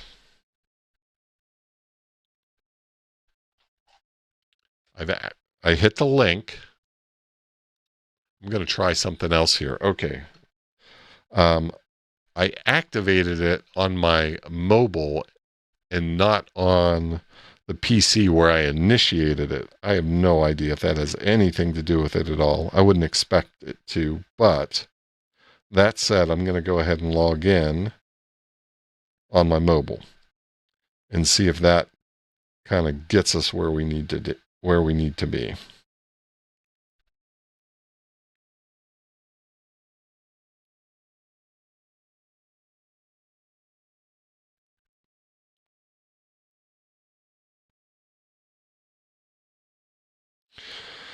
Okay, so that seems to have done something. Let me refresh here. Look at that, Mark. Okay, so what just happened? What did I do?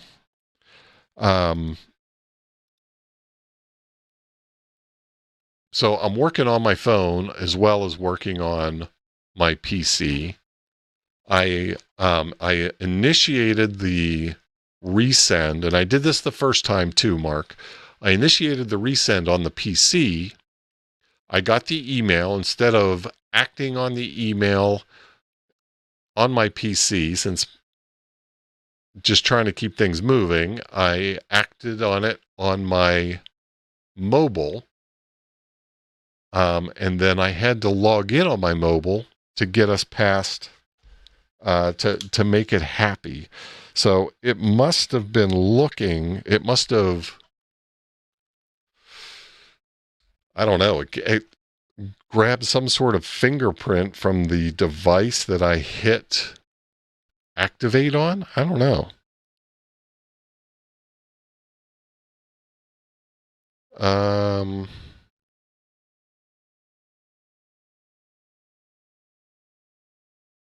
Okay, yeah. Well, that's great. I'm glad we got it captured, right? So hopefully this will be helpful in ferreting out that issue. Okay. Ooh. Now, okay, so I'm putting my ears back on because we're now in the received folder. We've got 2 items. We got some thank yous here. Looks like we can play them. And let's see, we can download it. Cool. Translations disabled. I think that's maybe a higher level of service that maybe we could sign up for. We can download it. We can mark it as a favorite. Transmit not supported. Okay, we know that. We got the Tango. We're receive only. Playback not supported on the Tango. Okay. Now that's a little confusing to me. And then I've got a trash can if I want to get rid of it. So when I see this, this to me implies that I can listen to this, right? It feels like I ought to be able to click on that and listen to it. Oh.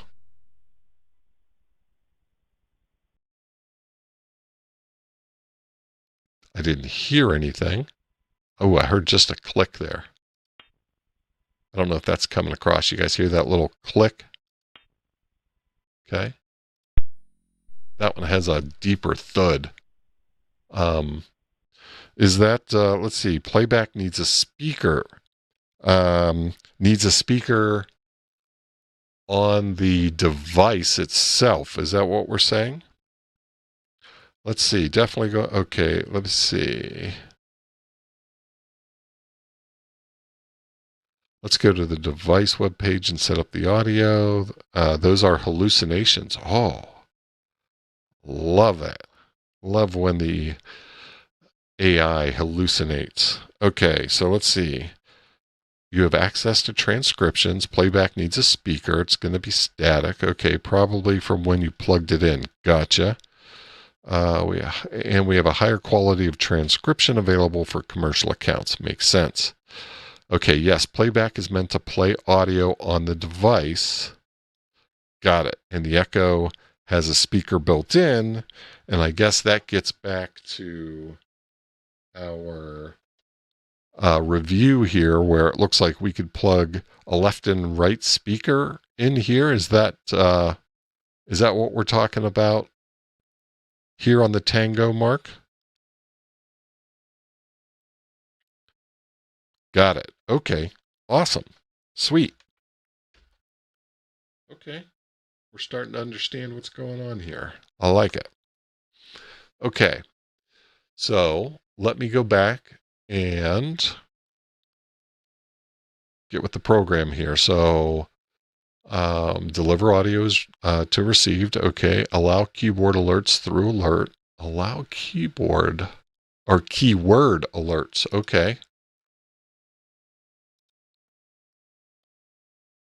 Welcome to Boondock Echo.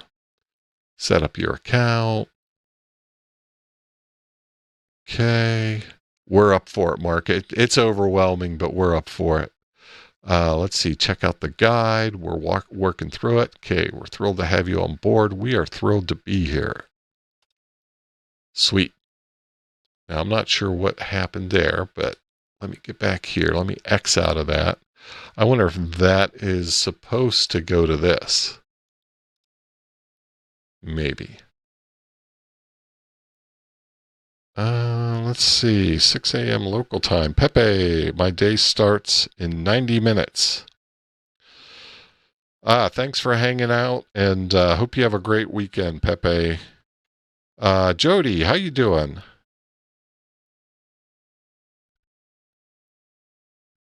Yeah, for certain. I'm glad to be a tester here, Mark. Happy to help. Let's see. Okay, so I'm guessing that maybe wants to get directed over to here, but we saw that. Okay, so we can create an alert. I'm just going to play a little bit here. Subscription required. Okay, we don't have a subscription yet. Okay, got it. Okay. So we'll likely get into that stuff next. Okay. Okay, enable storage and replay of critical transmissions via favorites. Via favorites, okay.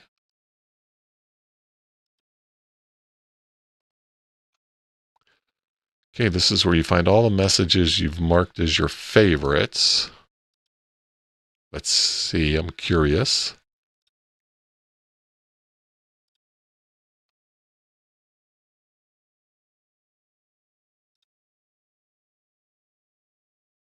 I would expect that bad boy to show up there.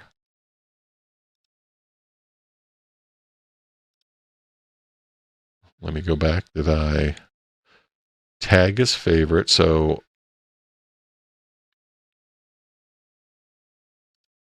is green favorite or is red favorite? I've got one green, I've got one red, and neither show up in favorites. So maybe that's I don't have an account yet, so I'm kind of working I'm kind of running rogue here. Let's see.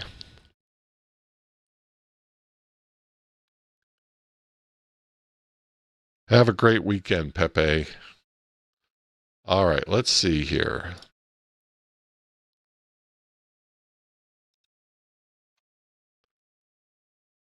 And maybe since these aren't real, that could have something to do with it. Yeah, I'm with you, Mark. I'm with you, Mark.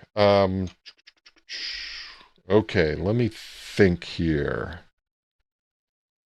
Let me think. Again, I was woefully unprepared. What I want to do is I want to grab my 2730 in my rig, my chest rig. I'm going to grab that. I also need to make a quick antenna switch.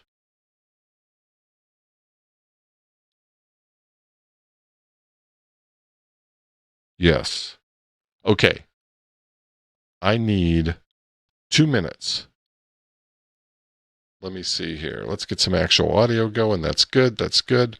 I'm going to run downstairs. I'm going to grab my 2730 kit because I want to hook that up. I want to hook that up to my my roll-up J-pole that I've got outside here so we can actually get some audio. Hopefully, well, if nothing else, we'll be able to get National Weather Service stuff, right? So we'll be able to get something. Well, I could probably grab something here too. But I know I've got, sorry guys, I'm just trying to think through this. I know I've got all of the cables that I need. with my 2730 already. I'll be right back.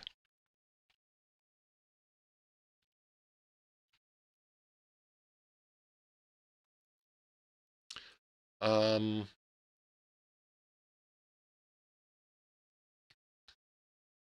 hear what you're saying, Mark. I'm just trying to think if I've got a different source that I've got easy access to here. I mean, I could plug into,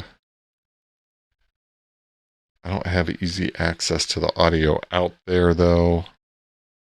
Yeah, let me just go grab that. 1 minute.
All right, all right, all right.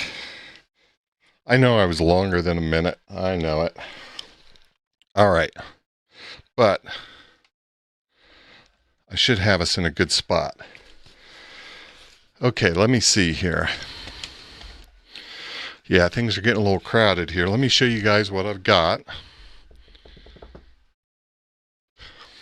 So I went and grabbed my satellite kit.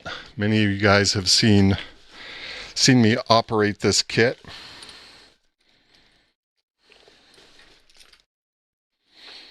Got some coax here. I'm going to go ahead and plug this in super quick.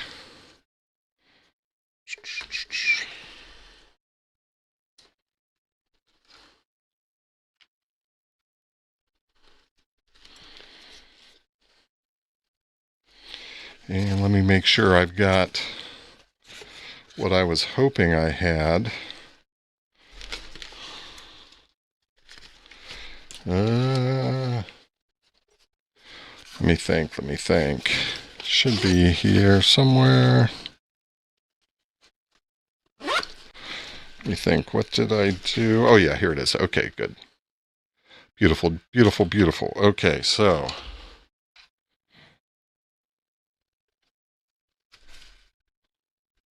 this is an ICOM IC2730. This is my regular satellite kit. It's what I work all the FM birds with portable.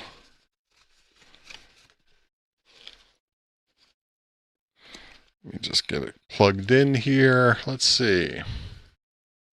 That is an Eberly stock bag. You called it, JoJo. All right. Let me see. Let me hear.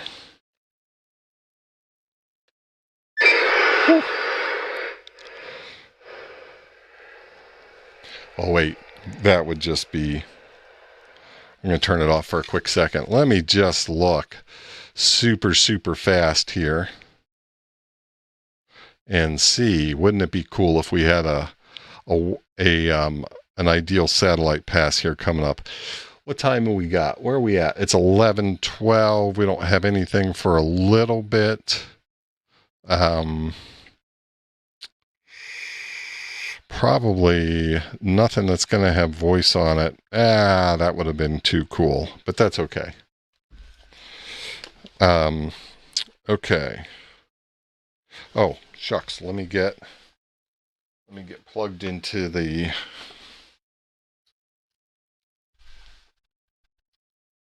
let me see here. I got to get plugged into my coax switch.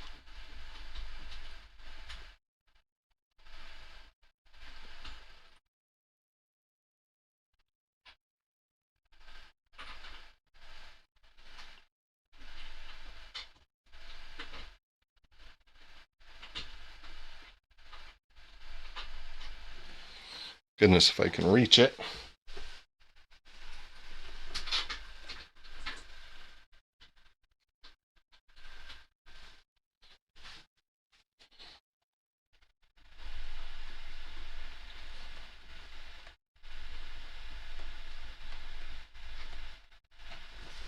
All right.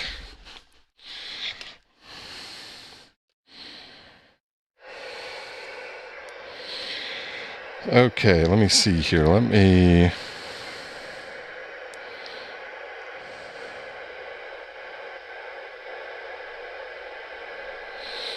all I've really got programmed into this, I believe,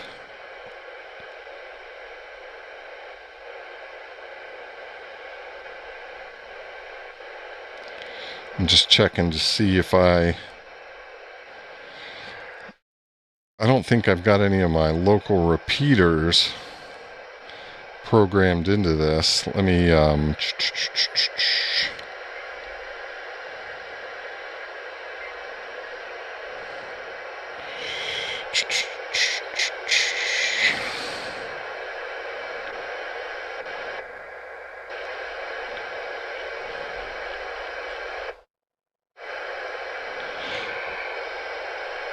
Let me look here real quick.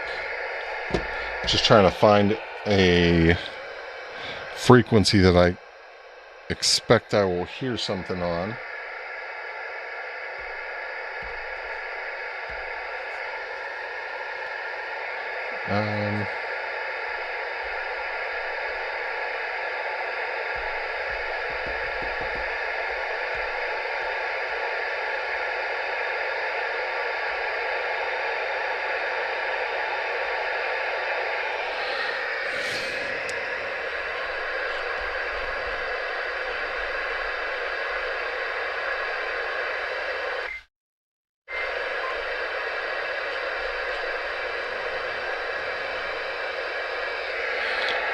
Yeah, this could be tough. This could be tough this time of night to find some audio.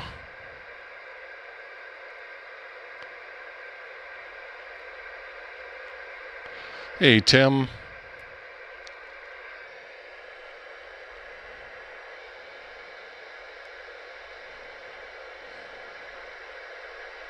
I guess, hold on a second. I can try something silly.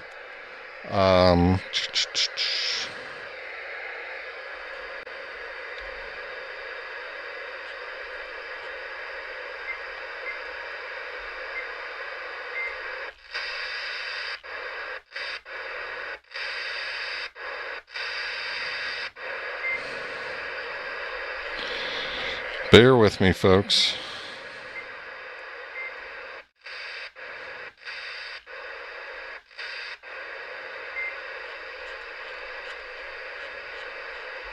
I've got, I guess, yeah, I think I can.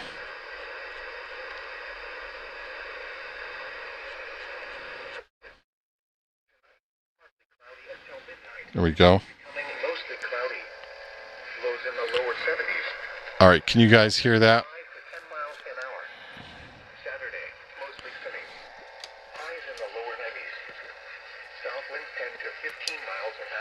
Okay.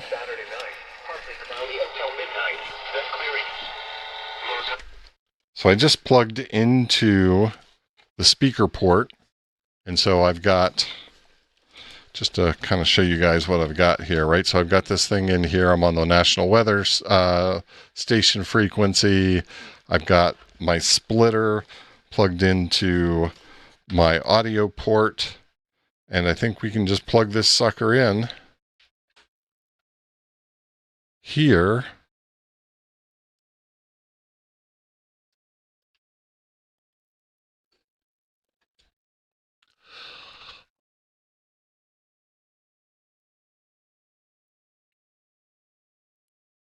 All right, so let's see. So I'm plugged in now. And let's see. I guess we just wait here a little bit. I guess we can go to the audio, my audio profiler.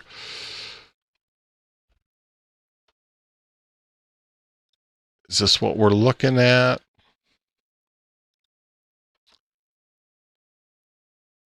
Let me see. So here's my audio files. Nope, go to the device. We got to tune the, okay, so we're going to go to the device. And we'll go to settings.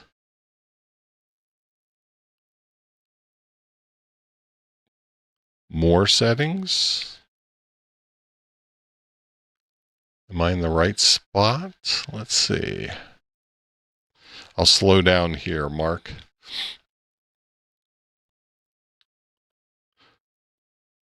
Oh, daggone it. Sorry. Am I in the right spot here?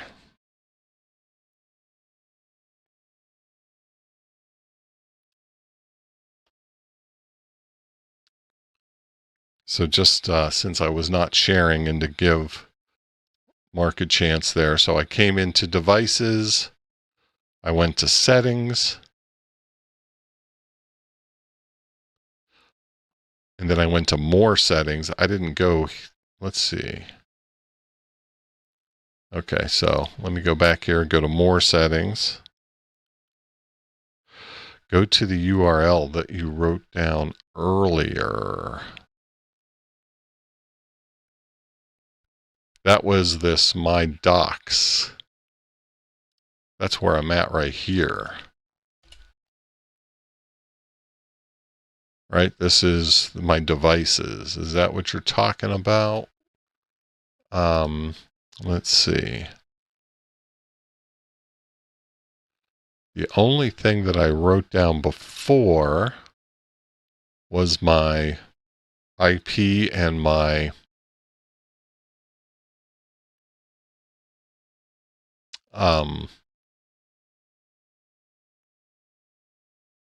yeah. My mind is escaping me here. Let me see. I want you to go to the device webpage. Yes. Okay. So that's this right here. Devices. My devices. Oh, go to the IP. Oh, I gotcha. I gotcha. So let me go here. I'm with you now. Okay.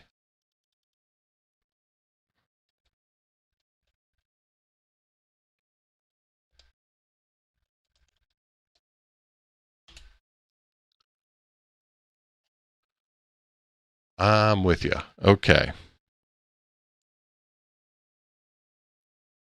Live audio.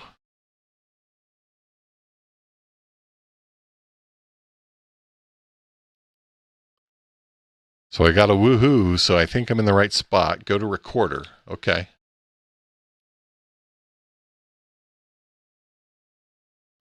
Look at that. I got stuff happening.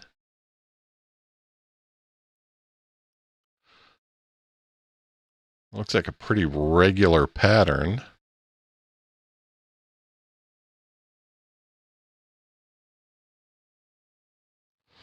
That's your audio coming in. Yep. Okay. Well, that's perfect. Can't beat perfect, right? Can't beat that. Okay, we want the peaks to be at about 80 of max scale. And yeah, it looks like we're right about there. So that's right about 80, which is probably right around, I don't know, what is that, 15, minus 15 dB, something around there maybe? As long as the audio is above the sensitivity line, it'll record. Okay, so is that the threshold? Is that our sensitivity line? You want to set sensitivity to be a bit above the noise floor. Let me scroll down just a little. So sensitivity's at 50, right? So that's right here. That's the threshold. Okay. Okay. So it sounds like I don't have to move or change anything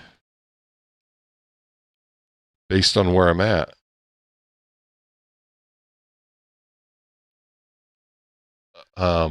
Based on my understanding here. So I could adjust the gain if I needed to. Minimum recording seconds. So I'm assuming that's, oh,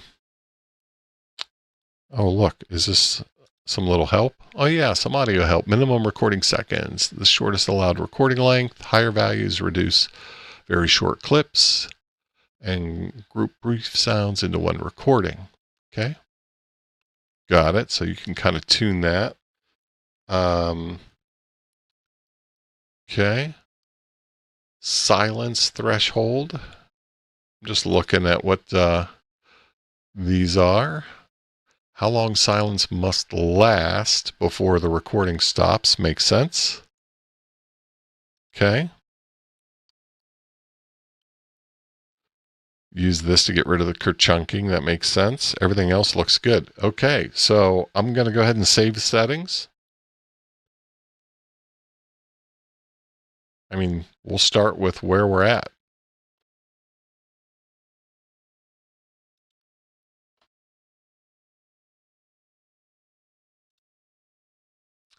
Okay. Bill, have fun with your POTA, buddy. Then we're going to go to advanced. Okay.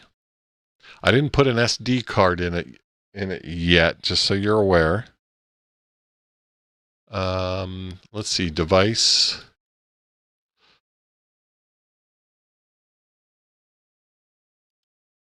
I'm in Central.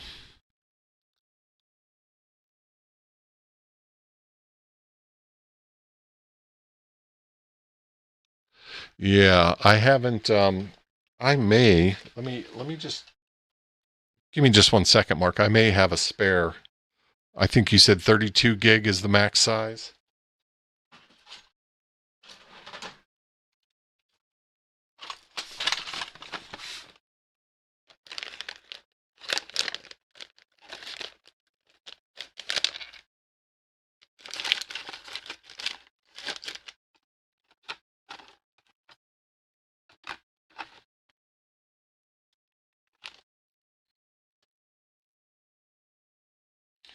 I thought I had one in here.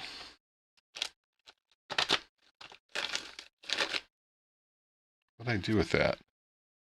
I must have used it somewhere else.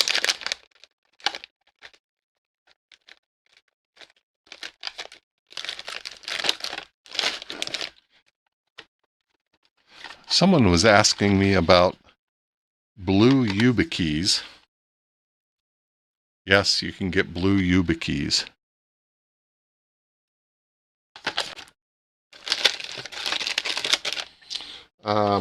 Yeah, I don't think I've got one handy here.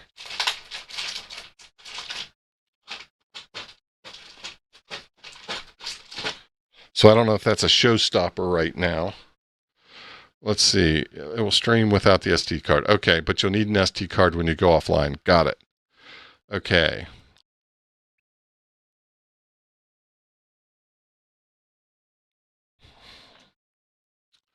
All right, let's see.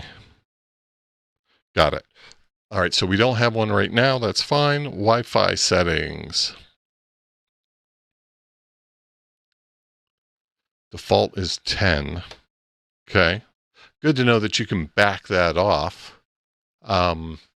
Once I get this working a little bit with my configuration, I may want to do that because I'm going to be hosting a hotspot right next to it.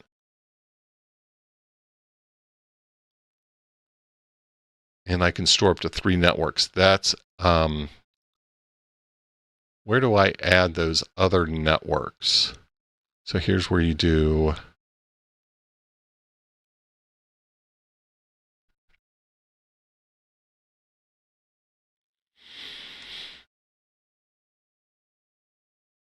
Ohio, Oregon, Virginia. This isn't US East 2, US West 2, and US East 1 by chance, is it, Mark?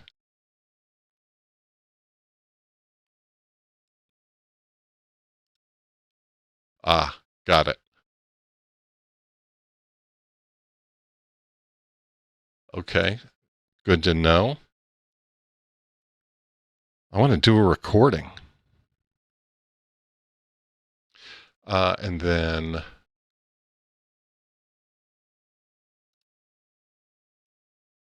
where do you send it to your own? Let's see, upload location.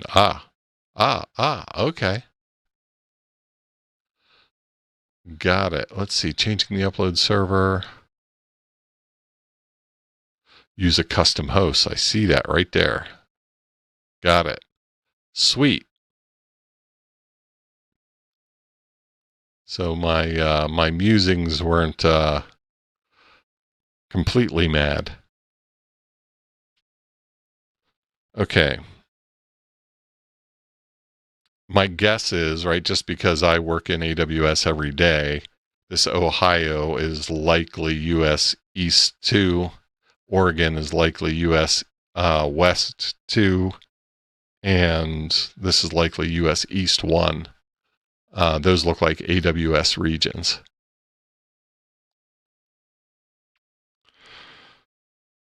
recordings only work with the SD card. Okay, but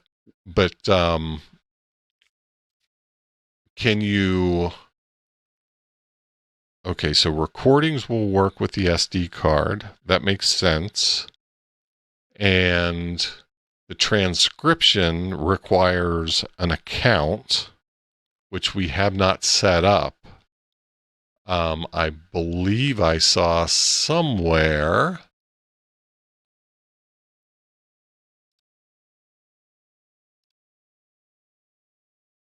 that there was like a starter account or a starter.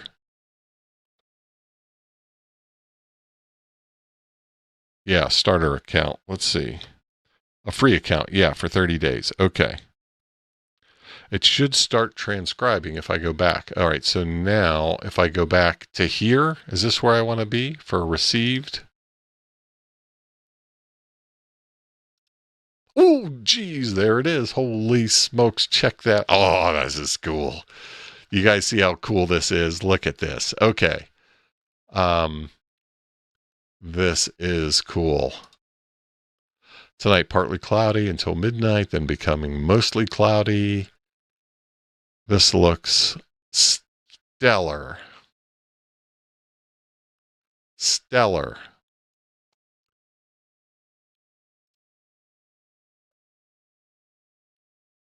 So the transcription looks spot on. And I'll pull the connection to the Tango here in a minute so everyone can hear how much background noise there is and everything else. But I mean, this is stellar. I'm seeing town names. I'm seeing full city names.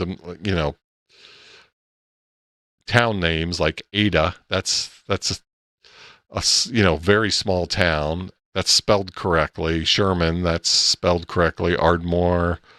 The transcription looks fantastic.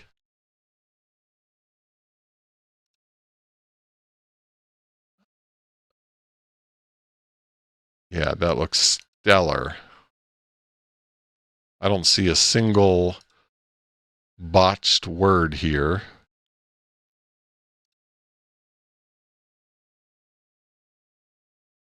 That's fantastic. And it's cranking, right? Look, we're up to 3 pages worth.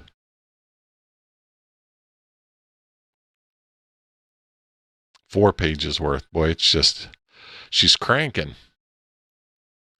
That was our original.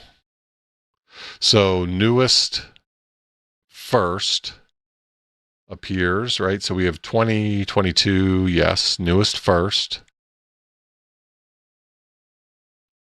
This looks phenomenal. I mean, the transcription, or I guess that's what you call it, right? The transcription of the audio looks really, really good. Go to live mode. Okay, where's live mode? I'm looking for it.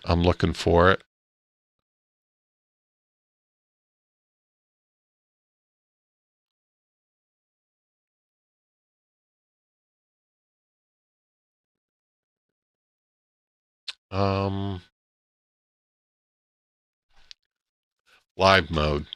I don't see it, Mark. I guess I'm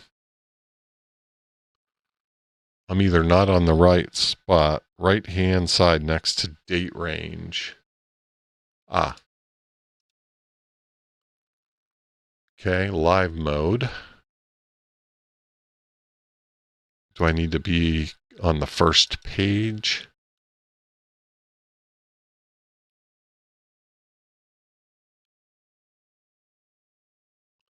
$11.34. That's this guy.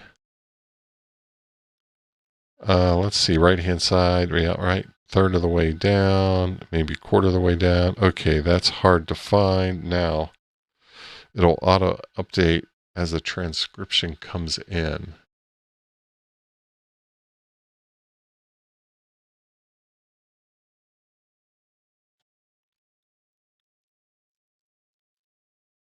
So this says I have one new message activity. Oh, I see. So this one's kind of curious here, right? That we just got that little itty bitty bit. But you're going to have some of that, certainly. Oh, this looks cool. Okay, so, all right, now I got to play. Let's see. You don't have to refresh your page anymore. Got it. Okay, so now I got to play. So we're going to go, oh, maybe I can't do, or can I do this yet? Can I create? I want to create subscription required. Is that not part of the free subscription, Mark? I mean, I can understand if it's not, but I wanted to try to set up an alert, and I wanted to see what my integration options were. Let's see, it's recording in 30-second chunks, and it sends that file to the servers. Then we return them to you. So that's interesting, Mark, because I'm trying to track how the 30-second chunks piece works with the recording settings, right? If I'm setting minimum recording length, maximum recording seconds. Okay, so that's 30 seconds. Okay, so if I wanted to, I could reduce that. Okay, so I see how that part tracks. And then the minimum recording seconds is currently 1. And that's probably why we got this one live mode sticks. That's probably why we got this. Right? We might have had something fade out or something. Very cool. Very cool. All right, let me pull I'm going to pull the audio here just so folks can hear. At Wichita Falls, it was partly cloudy. It was mostly cloudy at Oklahoma City, Tulsa, Dallas, Fort Worth, and Locton. Once again at 11 p.m. at Ardmore, it was partly cloudy. The temperature was 76. From the Norman Forecast Office. So that's pretty clear. I mean, there's certainly some junk in there. Lows in the lower 70s. South wind 5 to 10 miles an hour. Saturday. It's not perfect. There's certainly some junk in there, but it's pretty good. Saturday night, partly cloudy until midnight, then clearing. Lows in the lower 70s. Oh, I'm excited here, Mark. I am. Sunday, sunny. Highs in the lower 90s. Here, let me turn this down. Okay, so here's what I want to see. Let me do this. I'm going to plug it back in. Mostly clear. Lows in the lower 70s. Okay, I plugged it back in, so we're getting our audio back in. Let's just take a peek here and make sure our levels still look good. And they do. Still look fantastic. So that default audio, well, it's not a... I'm trying to think if there are settings for the output on those speakers. I don't think I've ever monkeyed with them. If there are, I'm probably using the default settings, if there are settings. But here's what I want to do. Here's what I want to show you guys. I want to see what this is going to look like.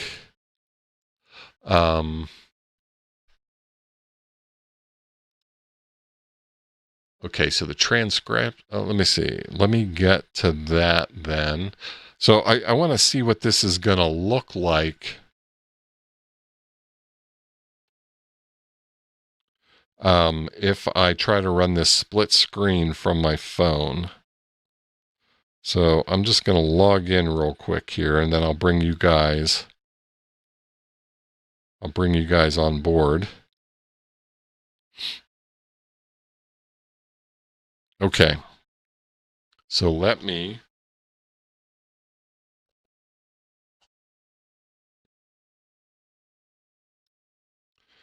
get some stuff moved around here. Okay. So I'm logged into the Boondock Echo page. I've got my account up. I'm still in live mode. That's sticky. That's nice.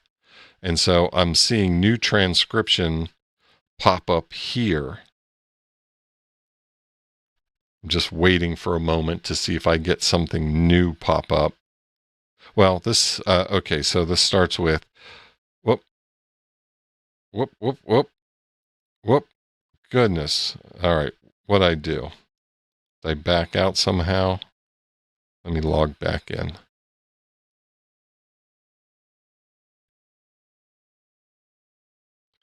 Okay, okay.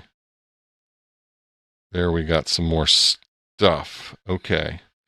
And I hit more. That shows, okay, so that's interesting. Okay, so now what I'm going to do is that what I want to do? No, this is what I want to do. I want to come here. I'm going to tell it I want to open in split screen view. And I'm going to choose ISS detector.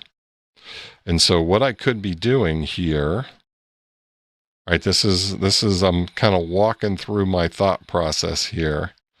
So what time is it? It's just a few minutes here. We'll have RS40. We're not gonna hear anything on the FM radio though. That would be cool to be able to try to transcribe that right away. I am going to do this tomorrow. But so just to show you guys a little bit about how this works. So I can resize which app I want to have more real estate. Right? So I can have my my little display here where I'm tracking the satellite here. And I can see the live transcription that's coming in here. So now I'm not sure why that's kind of flaking a little bit, why that menu is popping out there. But anyhow, what I would do is I would come into here and I would shorten this up. So my maximum recording seconds, I might make 15 seconds. My minimum, I might make 5 seconds or something, right? Because if I'm just trying to capture some of that chatter back and forth across the satellite, yeah, maybe it needs to be 20 seconds or something, but I can tune that so that I am allowing that to happen more quickly. And I can see the transcribed call signs and grid squares show up while I'm working the bird. That seems completely doable, especially when, right, if you think about the information that's exchanged is, just essentially call sign and grid square. Now you're going to have some people that they do just a little bit of extra chatter. It's usually not too bad. People are fairly respectful on the birds. And I can hit this more and see that whole chunk. Now, I'm not necessarily relying on this for the full call sign. A lot of times, when you're doing all the things, you'll catch part of the call sign, but you won't catch the full call sign. And so, being able to kind of sync up what I heard with And seeing that and having it on a screen that I can read whenever I am making the call would be very helpful. That'd be very helpful. Oh, I'm excited about this. Let's see here. I lost my chat window. We'll see what you guys are saying here. Let's see.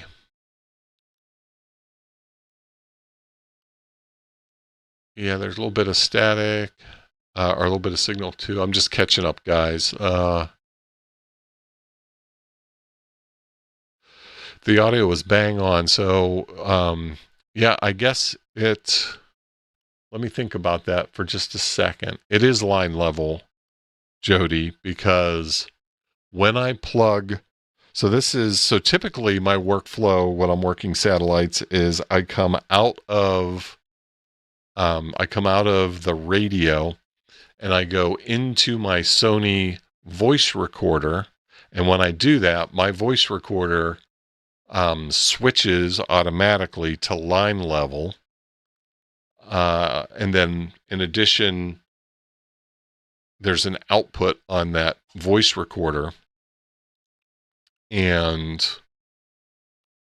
I plug my headphones into the output on the voice recorder, and that's how I hear what's being recorded during an active pass. And, in using this splitter here, right, so there's no output on the Tango, but I'll use this splitter here, at least, yeah, so I'll just do the same thing. I'm coming out of the radio. I'm going to go into the Tango with one. I'm going to go into my voice recorder with the other. Plug my headphones into the voice recorder. And I'll be recording it on the voice recorder as well as the Tango, which is hopefully connected to my Wi-Fi hotspot that's hosted on my phone as well. And I'll be able to get live transcription as long as I've got cell signal, as long as I got a decent cell signal. So that's pretty cool. Let's see here. Let me get caught up here. Let's see. I made a 3D file with a taller case so you can put a battery in the Boondock Tango. Oh, interesting. Yeah, so that's something I was thinking about. I like that, Mark. I like that a lot because I was, one thing I could do is I could come off my Bioenno here. You guys probably saw, right, what I was dealing with here. Right, I've got a splitter here that whenever I am using an LNA and I need to power the LNA, I come off of this battery into a splitter that has power poles for the radio and the LNA. I was thinking I could do something similar for the Tango, but in that case, I'm going to have to use a buck converter to get it down to 5 volts. And those buck converters are just notorious for garbage, for noise. So then I thought, okay, I'm going to have to use like a little battery pack. I mean, I've got a small one I know this thing sips. I can't imagine it uses much power. It's an ESP32. Which one is it? ESP32A1S. Those things do not use much power at all. I could easily run it off of a small battery bank, but I love the idea of having a thicker case with a battery built right into it. A 3.7 LifePote, yeah, yep. So I could just steal a pillow battery from one of my Meshtastic builds, my old Meshtastic builds, and I'd be in business.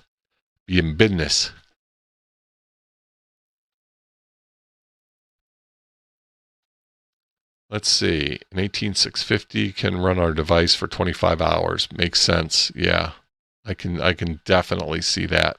I would want to try to keep it as thin as I can because, again, I want to tuck this all in this kit right here.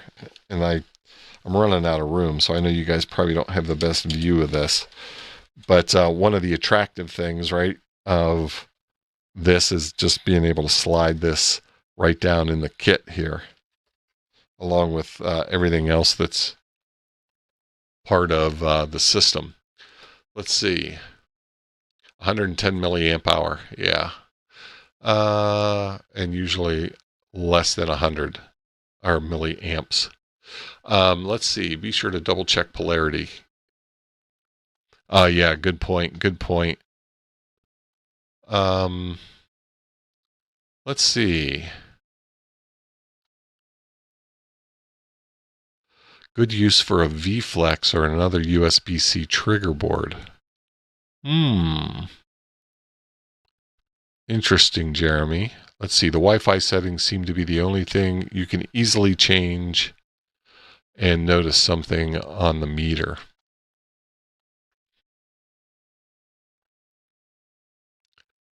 Trying to understand what you're saying there. The Wi-Fi settings seems to be the only thing you can easily change and notice something on the meter. Oh, to reduce the current draw. Gotcha. This, wherever that was under the advanced. Yeah, right here.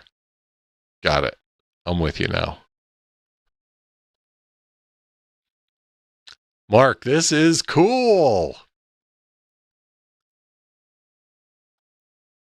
Sorry, I'm bouncing all over the place. Yeah, I'm with you right here, Mark. In the advanced section, change the Wi-Fi setting, power settings. Got it. This is so cool. I'm excited to see. First of all, let me just go back here and just say how impressive the transcriptions are.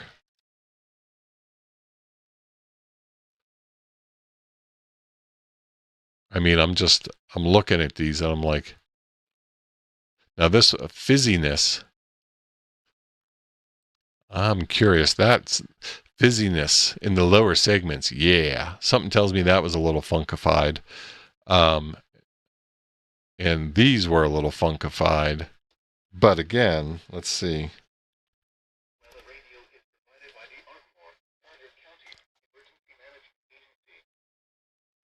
But I think this is pretty impressive in terms of what it's doing, how quickly it's doing, how quickly it gets it returned. Certainly usable in a live situation. Let me get back to the chat. I know I asked this a couple of times, but my ADD got the best of me, Mark. I'm guessing that the triggers is a step up out of the free trial account and into the first level of the account options. Is that the way I should think about that? I should have access to it. Okay, so let's try to take a look at that, because that's certainly something I want to be able to do. So again, we noticed that this went to nowhere. So but it keeps coming up, which is kind of interesting. And when I try to go to create, it's telling me a subs required. Let's see if this one goes to where it's supposed to go. Yeah, that one goes to where it's supposed to go.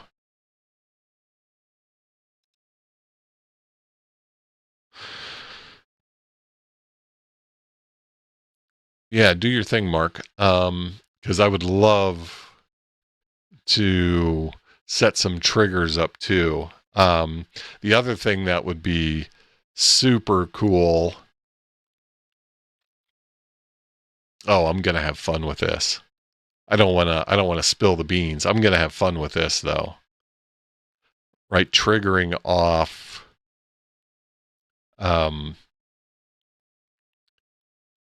call signs or grid squares that it hears.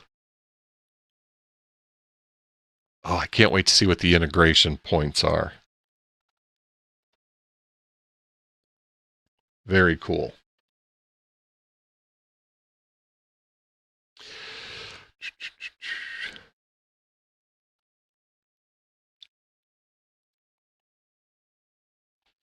All right, let me try to get some of my, let me just hold tight. We'll see if Mark can get something squared away there on, yeah, no worries, Mark. Yeah, I'm just kind of babbling to myself here for a minute.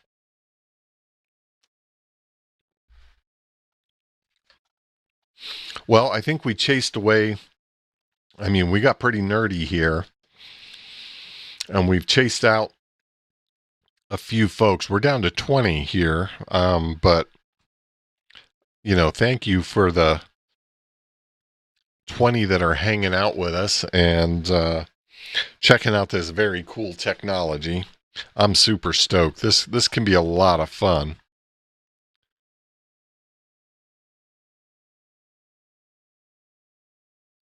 Let me see here.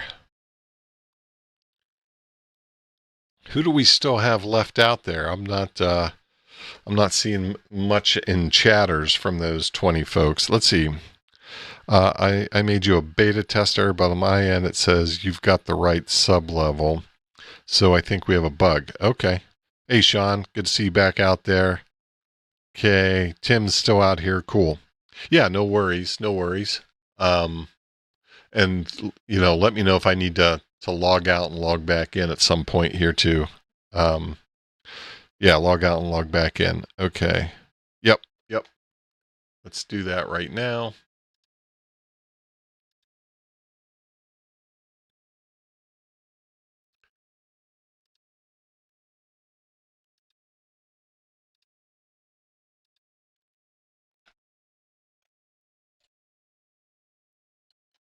Gosh, I'm going to get my keyboard uncovered here.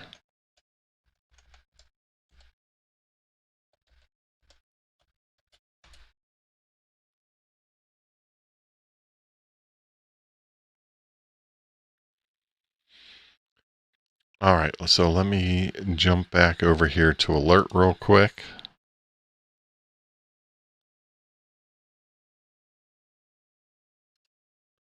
Still likes to mention something here. The other thing, Mark, maybe we should have looked at the firmware version. Maybe you already know what version I'm on based on when you handed this out at Hamvention.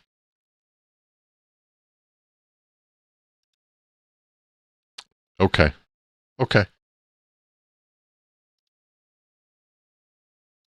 Yeah, we'll give you a minute to do your thing. All right, so we still have Tim out there. We still have Sean is hanging in there. Hey, we had somebody else just pop in. Hello. Let's see. Let me see if there's anybody over there in Twitch land. And we had some people poking their nose in and then wandering off. That's okay. So splitter from the radio, 1 to Tango and 1 to recorder. Yeah, that's what I'm thinking here. Just that's what I'm thinking, Tim. I'm going to come out of the speaker 1 port on the 2730, have one go to the Tango, have the other go to the recorder, and then plug my headphones into the recorder just like I normally would. So if for some reason the transcription isn't clean, then I still have a copy of what happened. So the 2730, you've got speaker 1, you've got speaker 2. You can You can take speaker 1 to one ear, speaker 2 to the other. If you just plug it into, now I have to remember how some of these are. If you plug it into speaker, speaker 1, just speaker 1, there's a couple different ways you can do it since there are essentially 2 receivers, right? One of the way brings all of the audio to one speaker output.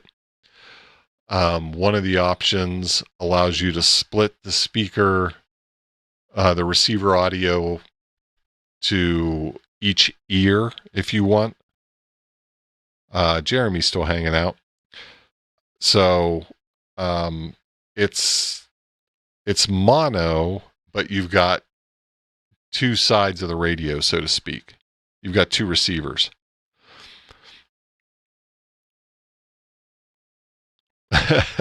Sorry, Mark. I'm wondering, well, I'm glad that this is all recorded.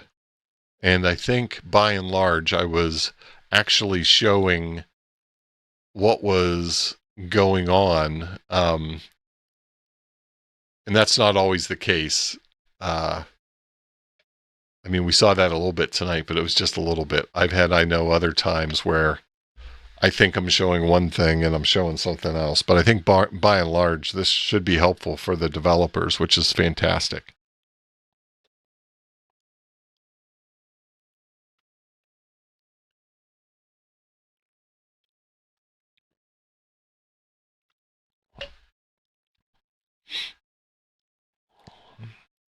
Yeah, take your time, Mark. No problem. Hey, we jumped up to 24, folks. Welcome, folks who joined the stream. We are playing with a Boondock Tango. This is an audio interface to a transcription engine, and we're hooking it up to ham radio. Yeah, good primer for sure. Please try now. Will do. I'm going to go ahead and log out.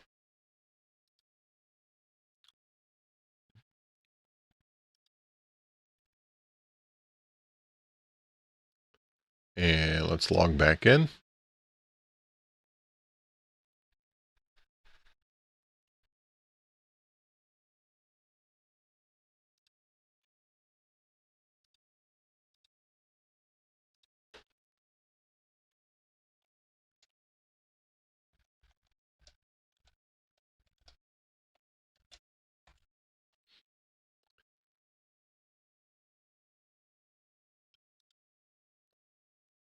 Okay, I'm in. Let me go to alert.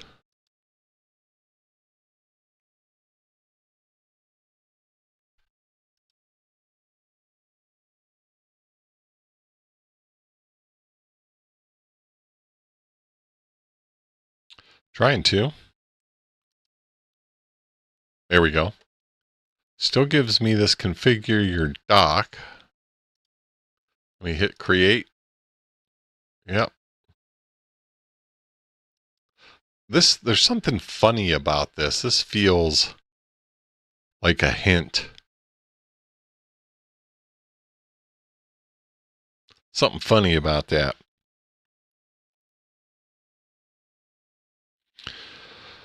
Let's see. The platinum level. Okay. No worries, Mark. No worries. Thank you for trying. Let's see. Go do my docs. Right here. My dog. This. Sorry, my devices. Okay.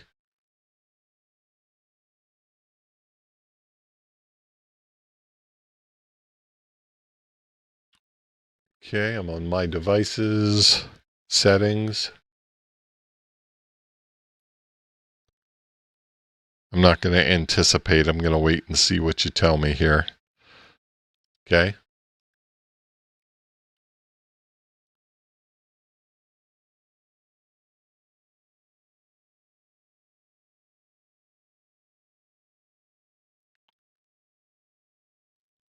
Turn Auto-Transcribe on.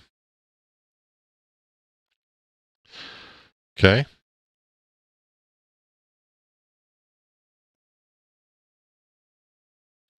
And save.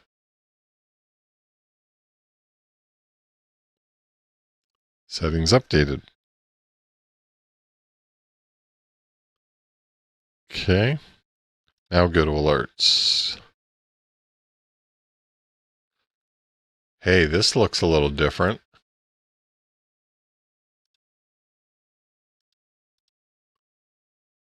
I thought you had it, Mark.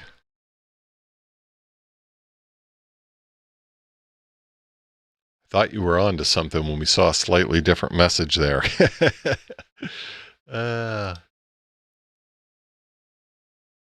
It no longer wants to do the setup. Hey, no worries, no worries. I'm just very happy that this is worthwhile, right? On a few different levels. I think it's awesome for folks to see the capability that's here. I think it's awesome for you to kind of just get some feedback based on the way my brain works and the way that I jump into a project. I mean, if we can squash a couple of bugs along the way, that's a good thing.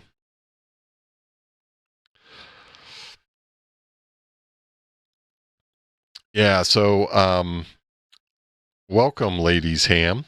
That's a fun handle, by the way. So the Boondock Tango is an audio interface to a transcription and translation engine, and it can do near real time. I mean, like within several seconds, within less than a minute, transcription of audio that's coming out of the radio. And it's interesting that you say no idea the use case, because I think there's some very well-defined use cases for some types of emergency services. I think there's some interesting use cases in all of those different areas. Yes, you can, I'm sure they're already doing recordings and those types of things, but the part that really has me excited is the ability to create alerts and automation based on that information as it's transcribed. So I've got a little bit of a wacky use case myself. So one of the things I really enjoy is satellite operation. And so, I've been kind of stretching my brain here a little bit to try to figure out how I can use this device and pull it into my satellite operations. And so I'm going to try to use this while I am roving and have it transcribe call signs and grid squares in this near real time type of response during a pass. And because one of the skills that you have to master when you're working satellites remotely is, in addition to operating the antenna, changing, the frequency for Doppler, tracking the satellite, all of those different things, you also have to be listening and memorizing call signs that you're hearing as part of the process. And that's a skill that takes some time, and it's like a perishable skill too. If I take some time off away from that, it takes me a few passes to get back into the groove. It just doesn't stick with me. So I thought it would be awful cool if I could see those call signs popping up on my phone, which I'm already using to track the satellite. If I could also pop those call signs and grid squares up to reinforce what I'm hearing, and be able to improve the contacts that I'm making, because I can see those call signs and I can call out directly to those other operators. I don't think this is a use case for a lot of folks, but it sure is fun for me. This is so super fun. Yeah, any audio source, exactly. We're just talking about audio. We're talking about radio right now. You have an enterprise subscription now. Okay, look, just for the heck of it, let me go ahead and log out again. Well, while I'm here, yeah, let me go ahead and log out.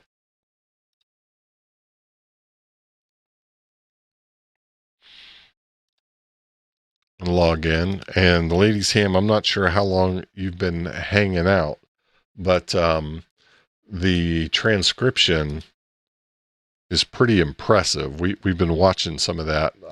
We've had it hooked up to my 2730 that's here on the desk, connected up and listening to the National Weather Service, and it's doing an impressive job.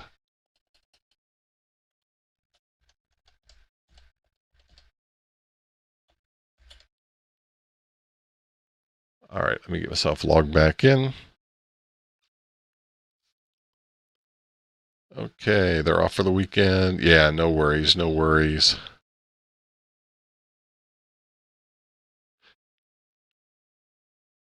All right, so let's see here. Yeah, I mean, here you can see how impressive some of this transcription is.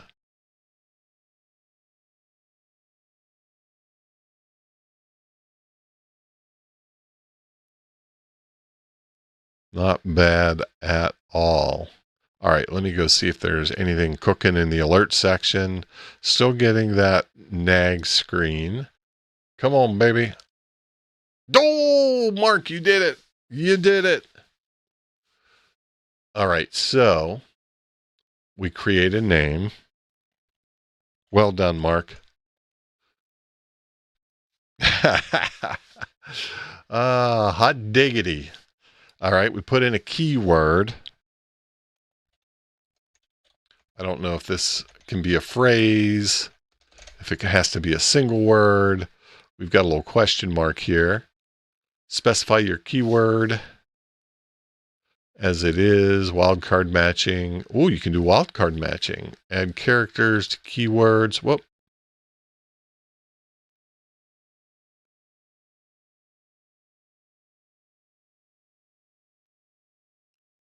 Okay, interesting. Interesting. Okay. Yep, makes sense. Okay, device. I only have one device, so it fills it for me. Okay. Okay, so it can send me an email alert. Okay. That's good. Let me go ahead and save that. Invalid input. Separating with commas. If it's multiple words, do I gotta escape it?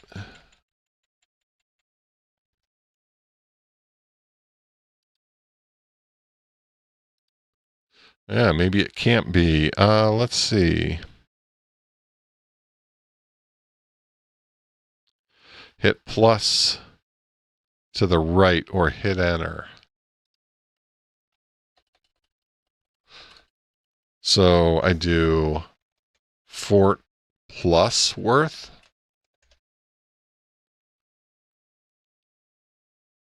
You just have text in a box right now. No, you have to hit enter on the plus sign to the right. Oh,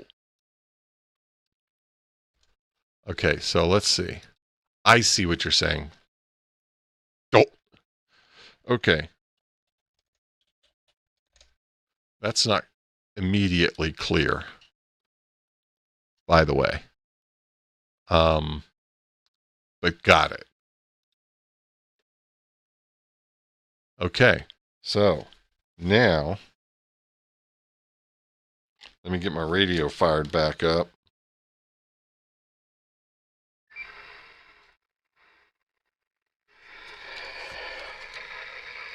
Ooh, that sounds crappy. Excellent.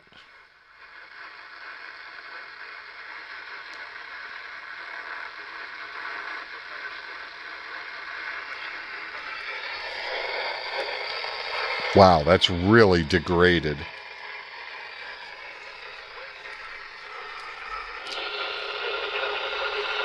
That is really degraded. This will be interesting. This is going to be fun. Okay. Let me go back over here.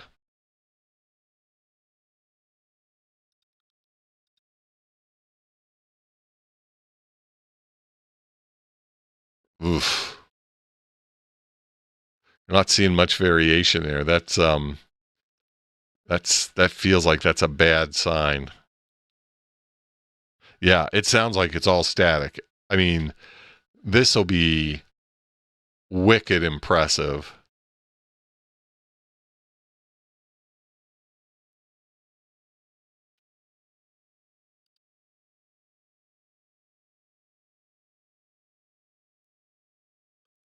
All right, what time is it? It is 12. Oh my gosh. Okay, so we have a little bit of funkiness here. Okay, so 40% chance of showers and thunderstorms. Close in the opposite face. Thursday mostly sunny. Highs like chance of showers and thunderstorms. Highs in the upper 80s. Chance of rain. That's pretty doggone good. I was not expecting that at all.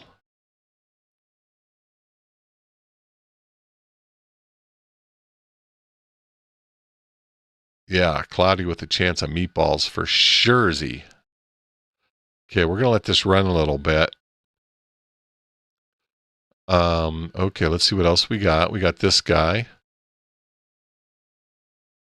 Oh, I should have put Texas in as one. I know it's gonna say Fort Worth eventually.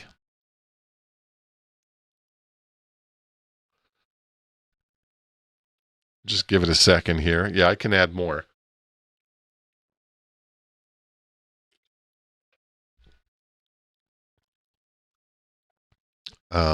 Let me think here.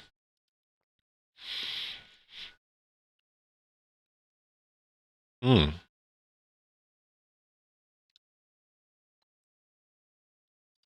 I have to go? I have to go to manage. Okay. Now here, I can add some extra keywords. If I do a comma. Okay, so it works kind of like tags. Think of it like tags. Fort Worth, Texas. What else is it likely going to say? Probably say Dallas.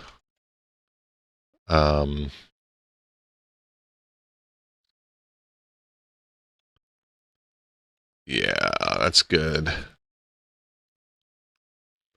I'm just going to add a few there. It shouldn't take too long.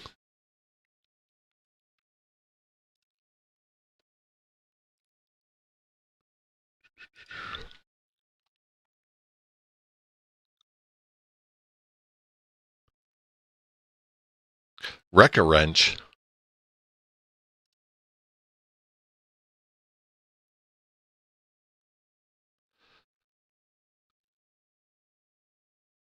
I think some of this is, I mean, this audio is horrendous.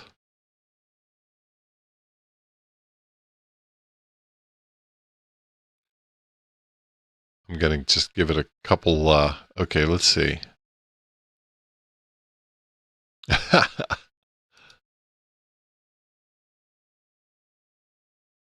Yeah, this is, I mean, this audio is horrendous.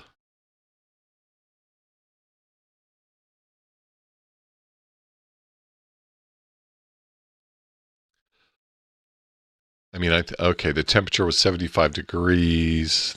That's a good word, temperature.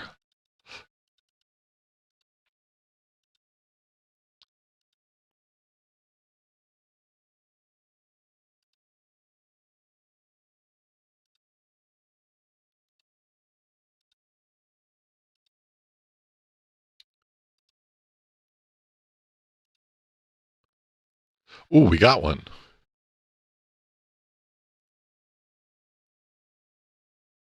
We got one. Oh no, that's our, I thought I clicked on alerts. Okay, let's get back to received.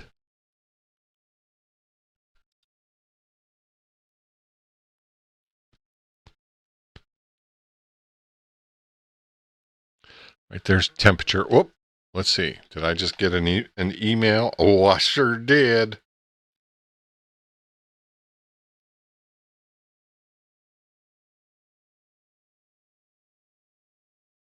Let me, here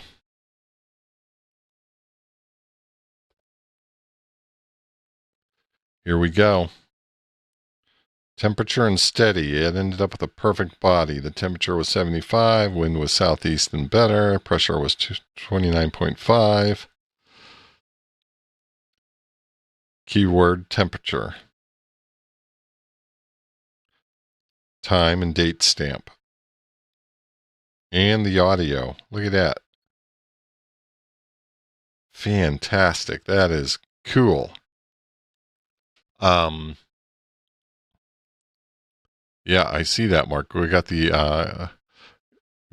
audio as well.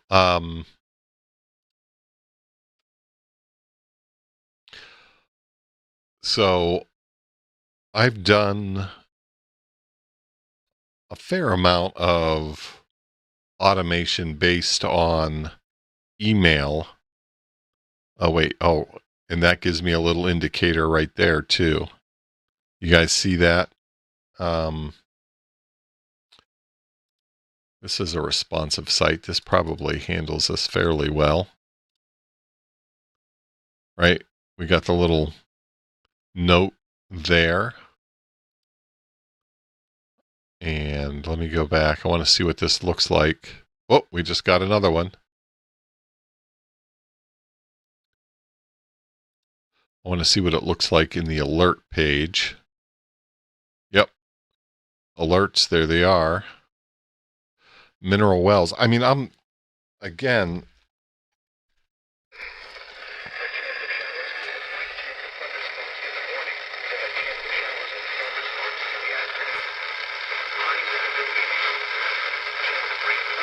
that's a rough copy.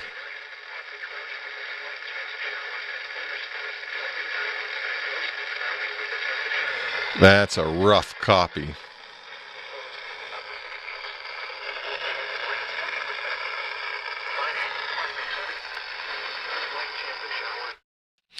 So, I mean, just the fact that it can pull out what it is pretty crazy. You know, the stuff we were getting before when the audio was a little bit better is just phenomenal.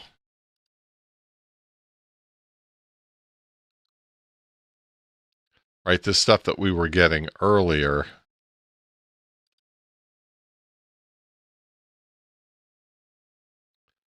It's back, yeah, back here. I mean, this stuff was just spot on. Really, really fantastic. So right now, Mark, I just want to make sure I'm not missing something. Right now, in terms of alerts or automation, it's all based on email. Is that right?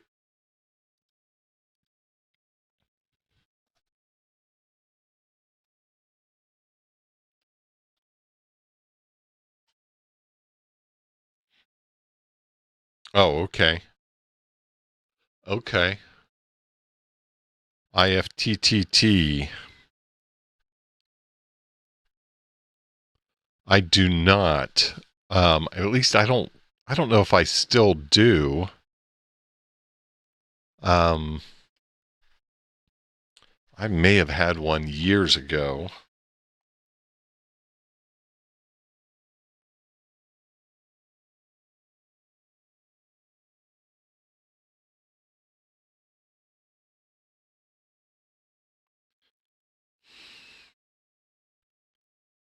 Let me just see. No, I'm not. No, it wasn't IFTTT. What was it? It was it was a precursor to this. There was a bunch of these. Many of them didn't survive, but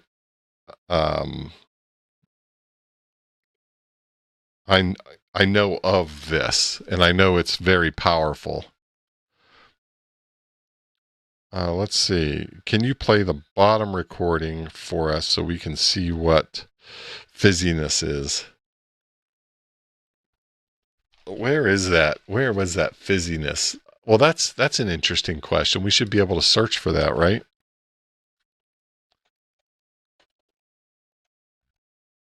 How was that spelled? Let me see if you guys.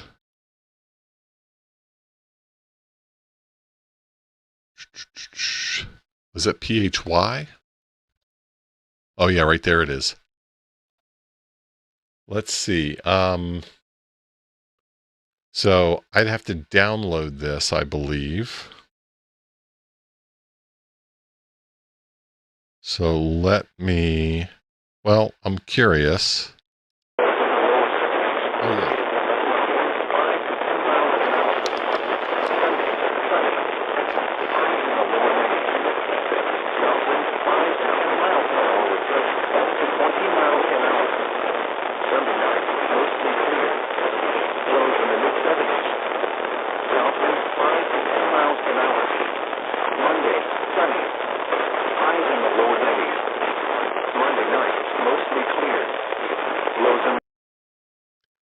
Let me play the first.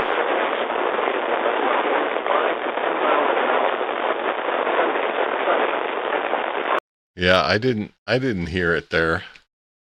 But okay. Yeah, for sure.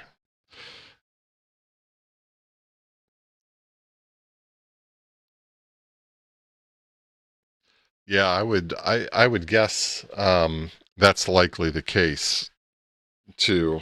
Mark, do you know what it's using on the back end? Is it using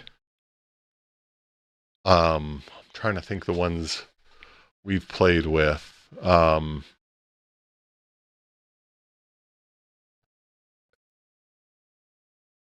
think one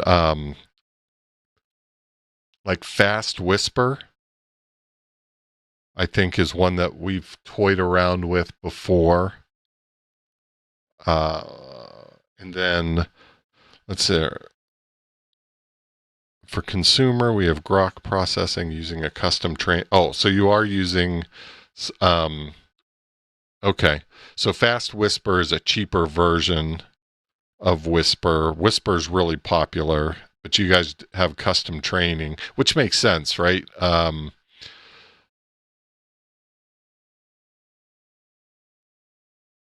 Nice, nice. Well, Mark, I think it's pretty impressive. I think it's pretty cool. You know, first of all, I think the hardware is just pretty straightforward, which is great, right? That's really what you want. There's not a lot of complication there. I'm just looking at the board. I'm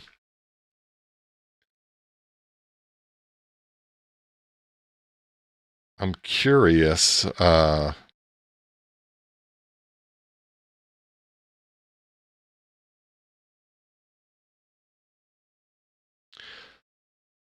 curious. So is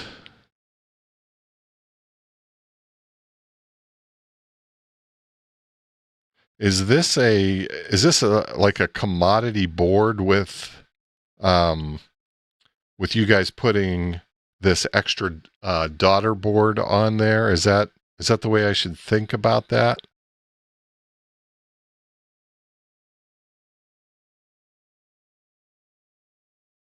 I mean, that would make sense.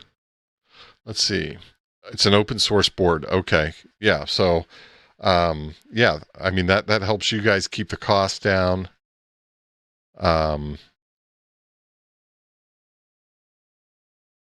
Yeah, I'm with you, Jody, especially when I get tired, right? That's when, that's another great use case. You know,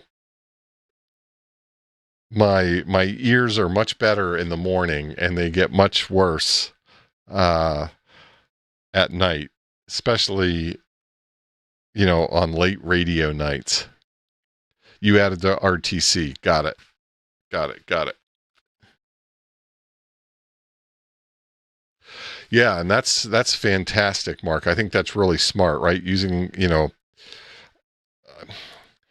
I don't want, I called it a commodity board. I don't want people to get the wrong connotation from that, but using using something that you guys can source easily, and the others can source inexpensively.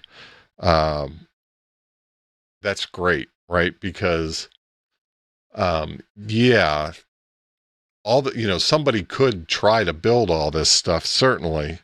Um, but you guys have done a really nice job with the presentation.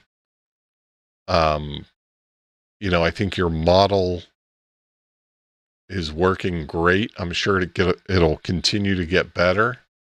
I'm sure you've got it trained for call signs and, other aspects of radio that make it much stronger than just the generic model. It's such a cool project, Mark. It's really cool. Thanks so much for letting me check this baby out and play with it. I'm super excited to hook this up to the radio and try to do some real-time decoding of call signs. I can't wait to try that. That's going to be so much fun.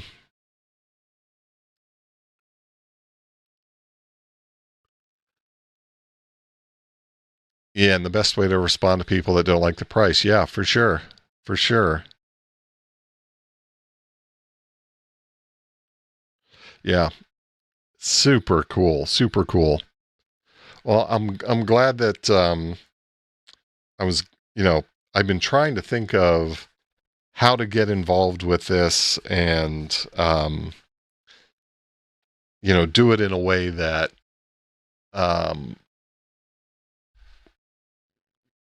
kind of fits in with what I do on the channel and everything. So this is super fun, super cool.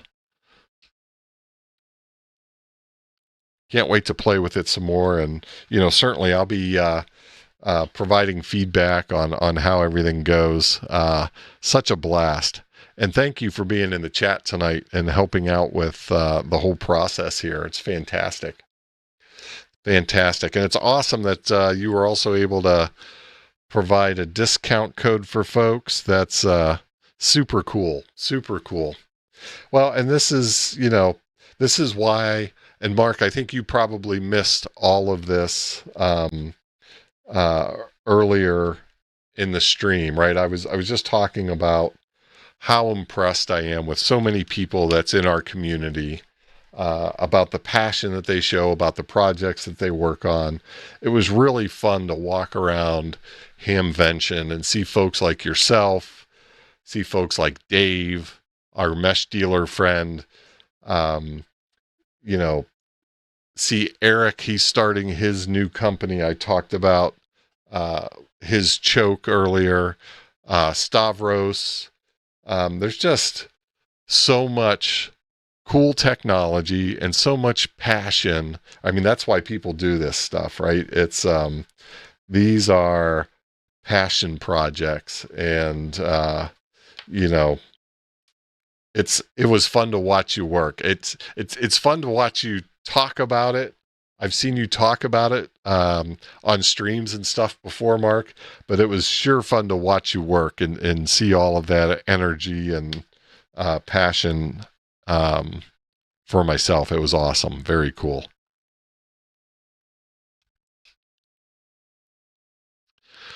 All right, let's see here. You are welcome, sir.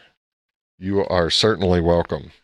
Well, we got much further than I thought we might.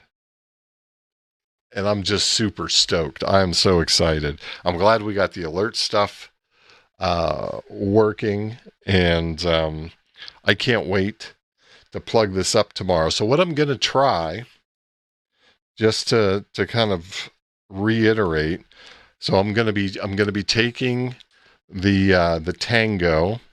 I'm going to be pairing it with a USB power source, really small one, and again, when I'm working satellite passes, these are 10-minute, 12-minute passes, so it's not like I need huge batteries. I mean, I run the 2730 on a 3 amp hour battery that lasts me 6 or 7, sometimes 8 passes. I usually don't go more than 6 or 7.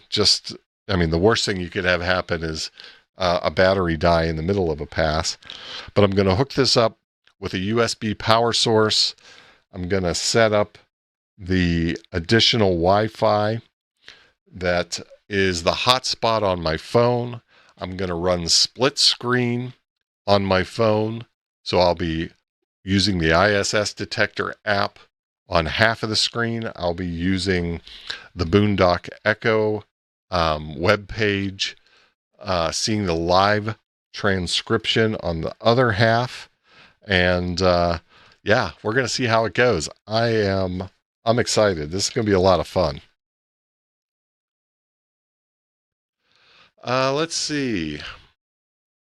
Mark, you know what? I will absolutely do that, Mark. I wonder if I can do that. That's so bizarre. I was hoping that might be like a timeout where you get,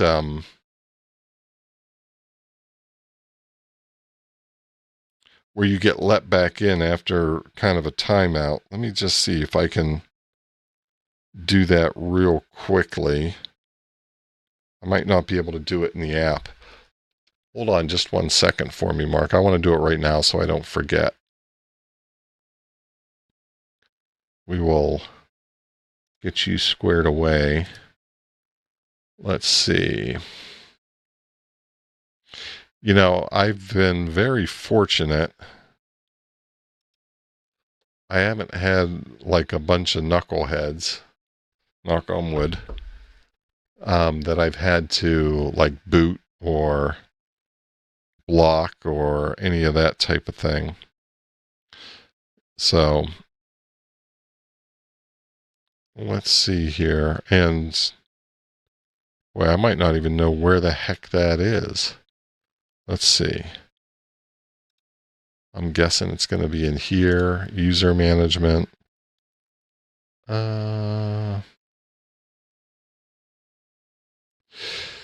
Yep, there you are, Mr. Hidden, Boondock Technologies. You're back in the good graces, Mark. You should be good to go, buddy.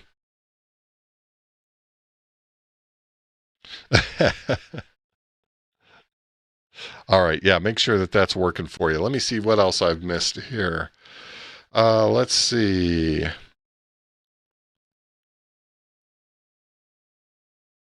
Might have been hit for his use of capital letters when he posted the discount code. Yeah, I don't know. Maybe. Yeah, you're back, Mark. We got you, buddy.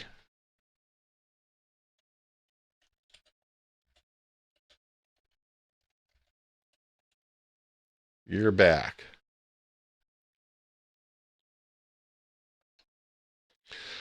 All right. Yeah, Mark's not here, man.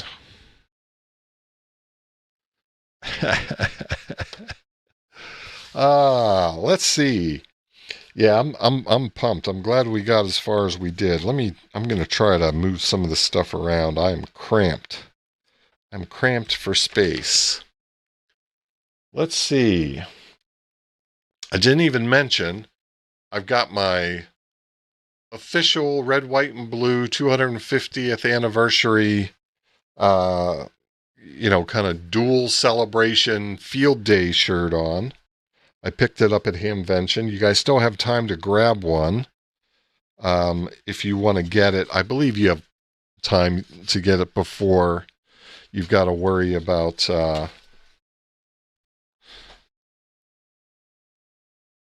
before you have to worry about it being late. They're really nice. I really like the design.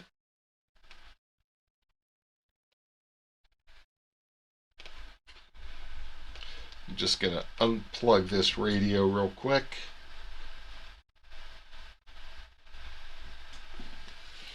There we go.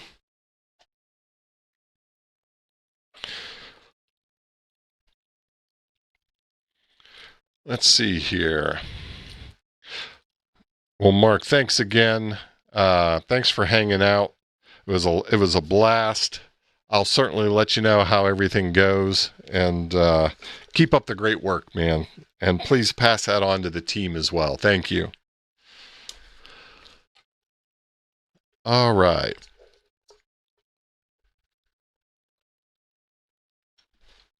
There you go. I'll probably I'll certainly add that code in the description, but I'll probably also just pump out a short on that tomorrow so people can take advantage of that if they want to get their hands on one. I mean,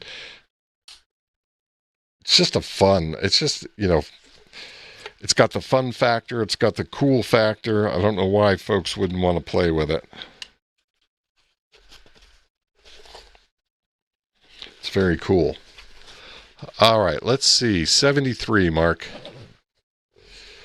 What else do you guys have going on? Let's see. We already talked about... I saw a few of you guys get signed up to potentially get one of these light pollution open dark sky monitors. I really thought we'd get a lot of people sign up for that.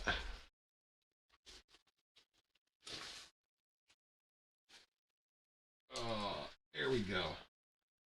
I got a little room again, got a little space. Okay. I think I can go ahead and put this guy back together. I'm going to put the screws in it.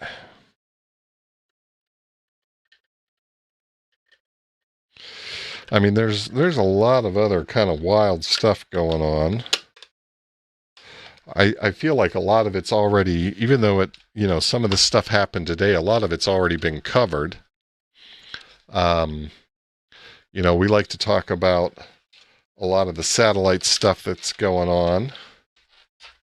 I also had a chance to watch Tim just a little bit, Rockets and Radio, just a little bit earlier tonight while I was getting some other stuff together. And, I know he talked about a number of these things, so I feel like they've already been talked about, but, that Blue Origin explosion was crazy, catastrophic. I just, I really hate to see that.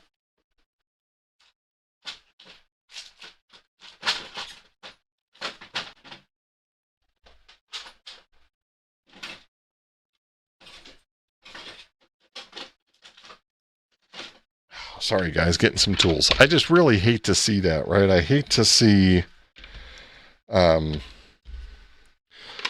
know a lot of people have negative thoughts or negative opinions of folks like Bezos and Musk. But I mean, these guys are pushing us forward, and opinions aside, I don't think that's debatable, right? These guys are making progress at a rate that we've not seen for years and years. And so I hate to see that type of setback for a company that's, really trying to push things forward. It's a real shame. I haven't been able to catch too much on it. I saw it first thing this morning. I had a really full, busy day today. I had crazy stuff going on after work, like I had mentioned before. So I didn't get a chance to get a full rundown of it. But boy, I tell you, it just, it looked like it was devastating. It was like a mushroom cloud, some of the images I saw. And I saw a few of the images after the explosion, right? In the light of day. And it just looks catastrophic. I mean, I don't know how many hundreds of millions of dollars that's going to take. Yeah, no, I mean, that's kind of the way I felt, Jody. I felt like that's at least a year. And what's really interesting is that's Blue Origin's one and only launch site. So it'll be interesting to see, right? Are they able to, I don't know how any of that stuff works, quite honestly, right? I mean, are they able to, are you able to rent a launch site? I can't imagine anyone would be kind of super excited to rent out their launch site after that type of explosion. I think they're certainly going through some growing pains too, and doing those types of tests on their launch site. But what do I know? I'm sure there's good reason for it. Why they felt like they had to. Let's see. Sean's saying here, at least the SpaceX explosion was at the end of the trip. Rough Blue Origin didn't even get off the ground. Yeah, it's one thing worse than a billionaire with space ambitions is one without any competition. Yeah, that's for sure. We need the competition. I mean, I think we suffered from a lack of competition, and a non-existent, it was really a lack of ambition, maybe, is what we were really dealing with for years and years. And it's been so nice to see the U.S. pushing forward again in space and being a leader in space. And this type of accident's just really unfortunate, certainly. But hopefully they learn a lot from it. Hopefully they recover from it. And I can't, I'd heard some reports of people saying, this might be the end of Blue Origin. I just can't believe that Bezos would go down like that, right? I just don't. I think he's got too much pride. I think he's got too much, pride's probably the right word. I just can't imagine that he's going to shut it down. He's got too much pride and enough money to back it. So,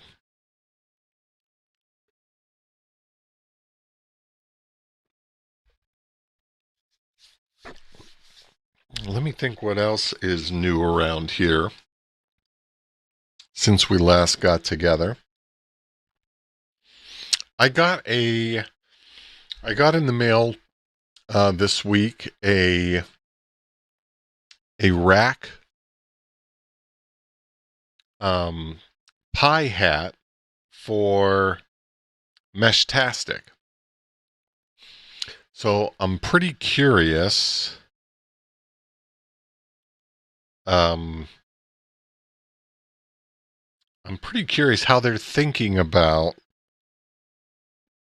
using that, or what, how they're positioning that. And I'm curious to see, how it works, what it does. I mean, I'm sure it's fairly straightforward, but I think what's interesting is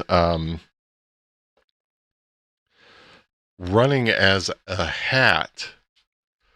It just makes me wonder if, I already have a Raspberry Pi in my truck. That's part of my All-Star node.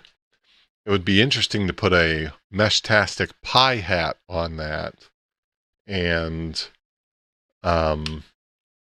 what kind of leverage could you get out of having a Pi hat node? It'll be interesting. I haven't had much time to think about it or look at it. It just came in. Let's see here. On a bit of a tangent, have you heard of Project Nomad? It's an offline AI engine data repository that builds on internet in a box functionality, computer nerdy type thing. I've not seen that. Project Nomad. So it's an offline LLM? All right. I don't know what it is. Let's see. Project Nomad.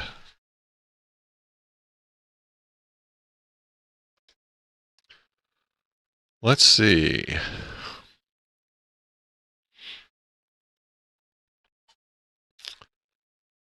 Oh, I like this Crosstalk Solutions dude. He does a lot of Ubiquity stuff. He does a lot of kind of consumer networking stuff. Let's see. Who owns this Project Nomad thing? So here it is on SourceForge. It's on GitHub.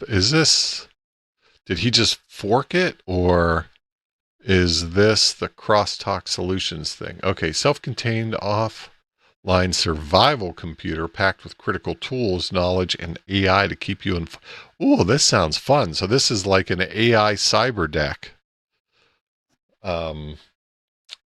Okay. Knowledge that goes offline.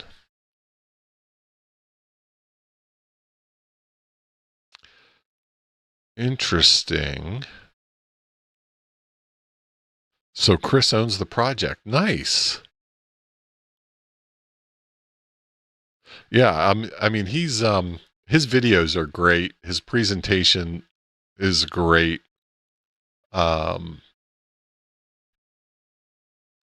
I really like the stuff that he does. Thanks for mentioning this, Jody. I'm gonna have to look into this. Okay, so let's see here. A Debian-based operating system, completely terminal-based. What are they recommending in terms of hardware? You can run it in WSL2 if you're stuck with Windows.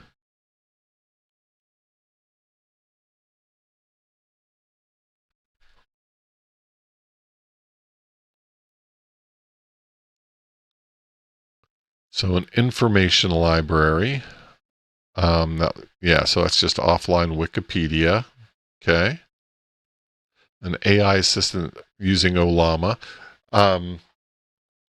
So this just feels like the next evolution of the off-grid cyber deck, right? It's got a lot of the same components that, you know, we've seen in some other cyber decks, but we've thrown in the AI component here, which is great, right? Especially with access to Wikipedia, these Khan Academy courses. All right, let's see how much disk space. I know there's a couple of different ways you can slice Wikipedia offline. Let's see here. Okay, here we go. Minimum, okay, optimal.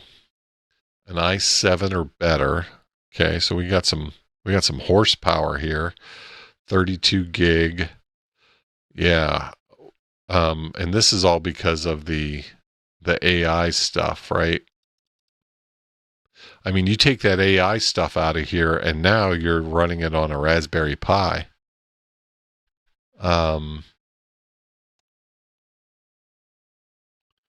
Let's see.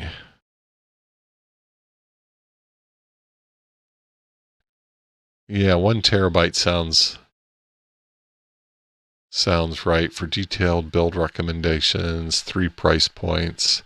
See the hardware guide. We'll look at that in a second here.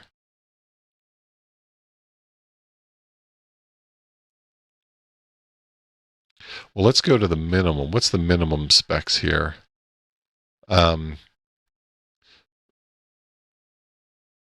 So dual core processor or better. So you can run it without a GPU. And this isn't right. This is no slouch of a card. An RTX 3060 is a pretty good card. Yeah, that's interesting though, for sure. Let's see.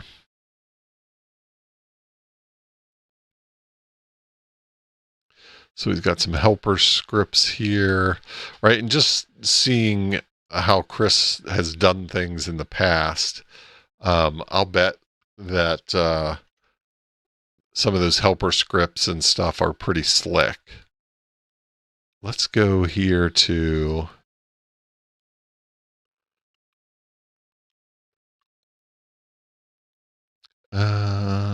local note taking with Markdown support. I love Markdown. Let's see, hardware scoring.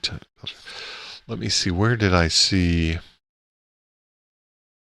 hardware guide? Let's take a look at this. The budget build, refurbished mini PC or desktop.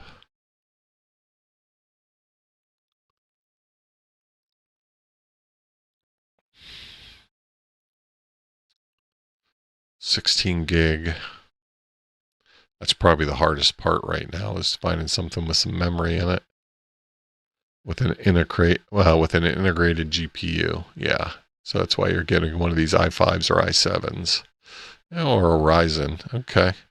And then a recommended build.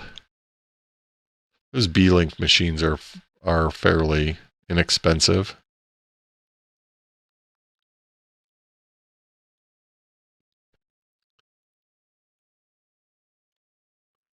Yeah, and it's got the integrated.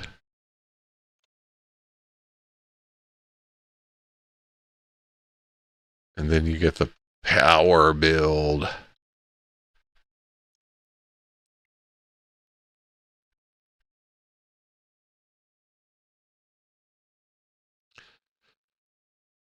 Nice. This is pretty cool. Thanks for pointing this out, Jody. This will be fun to get to play around with. Let's see. Some good characterization of performance. Let's get back to that.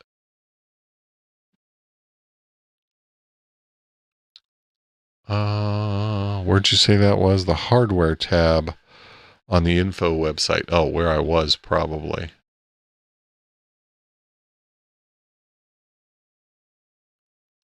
Is this taking me over there? Okay. Oh yeah, I guess that's where we were. What you get?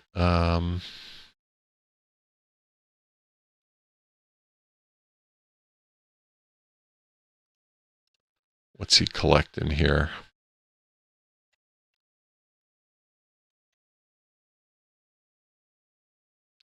Wow, these are all new, right? These are all super fresh. I guess he's saying these are recent. Oh, okay. So there's 1,200 submissions. So interesting. All right, this 17.1. Ooh, a Celeron. Ouch. This is interesting here. Let's see. Can you get into... You can't get deeper in to see what other examples are. Or can you? Yeah, you can. Okay. Oh, this is the leaderboard. Okay. And then can we flip it? Let's go to statistics. The score distribution. What are people... Can we drill into that? I want to see what people are trying to run it on.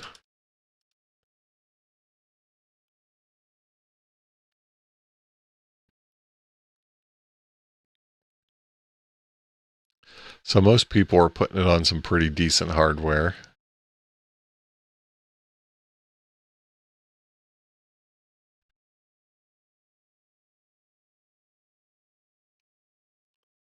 That's pretty cool.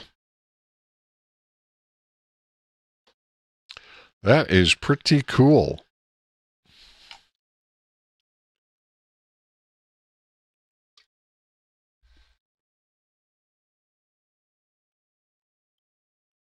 Let's see, how are we doing here?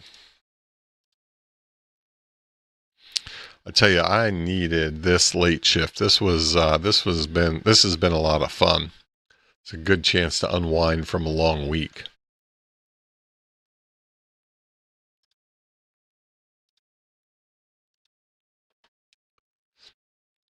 I'll have to watch some of his stuff here.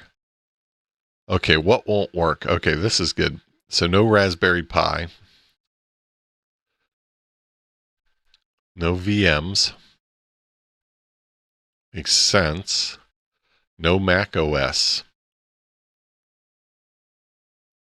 Okay. WSL2 works. Want to gate admin access. There's no built-in authentication. I mean, this is supposed to be an off-grid project, right? So, yeah, it's pretty cool. When did, let's see here. 2 months ago, a couple of months ago.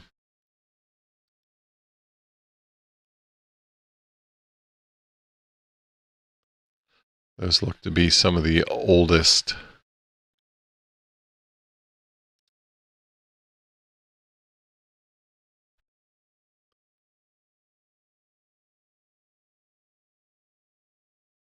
It's active.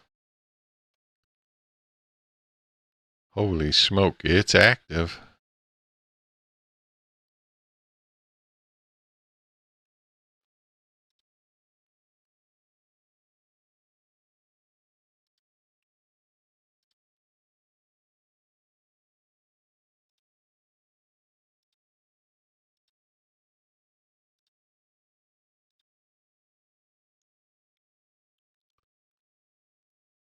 Poking around, seeing what's out there.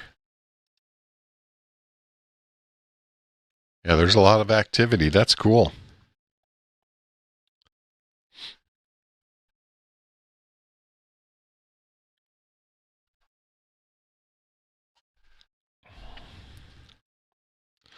Yeah, that's cool, Jody. That is very cool. All right, let me see what else I have here. I feel like I'm winding down. I'm coming off the Tango euphoria. I'm starting to. It's like whenever you get the sugar crash, I'm getting the adrenaline crash.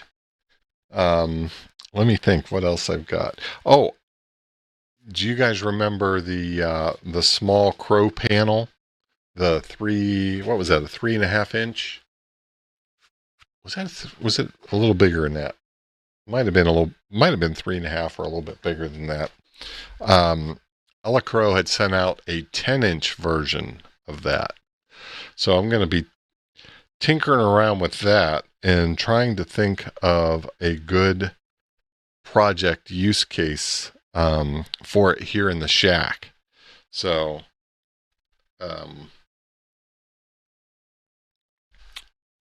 something to I'll be teasing on for a little bit until I come up with an idea. If you guys have an idea, certainly shoot it my way. Looks like it's going to give me a chance to play around with some of the and I can't remember the UI system that uses, but looks like it's a pretty straightforward way to build applications on that platform. Yeah, that a Node-RED panel certainly would be a good fit for sure. Yeah. I'm going to have to think on that a little bit. Probably do a little exploring on some good projects. Again, that's an ESP32 based machine. But yeah, that would certainly. Hey, Jeremy, thanks for hanging out, buddy. Appreciate it. Have a good weekend.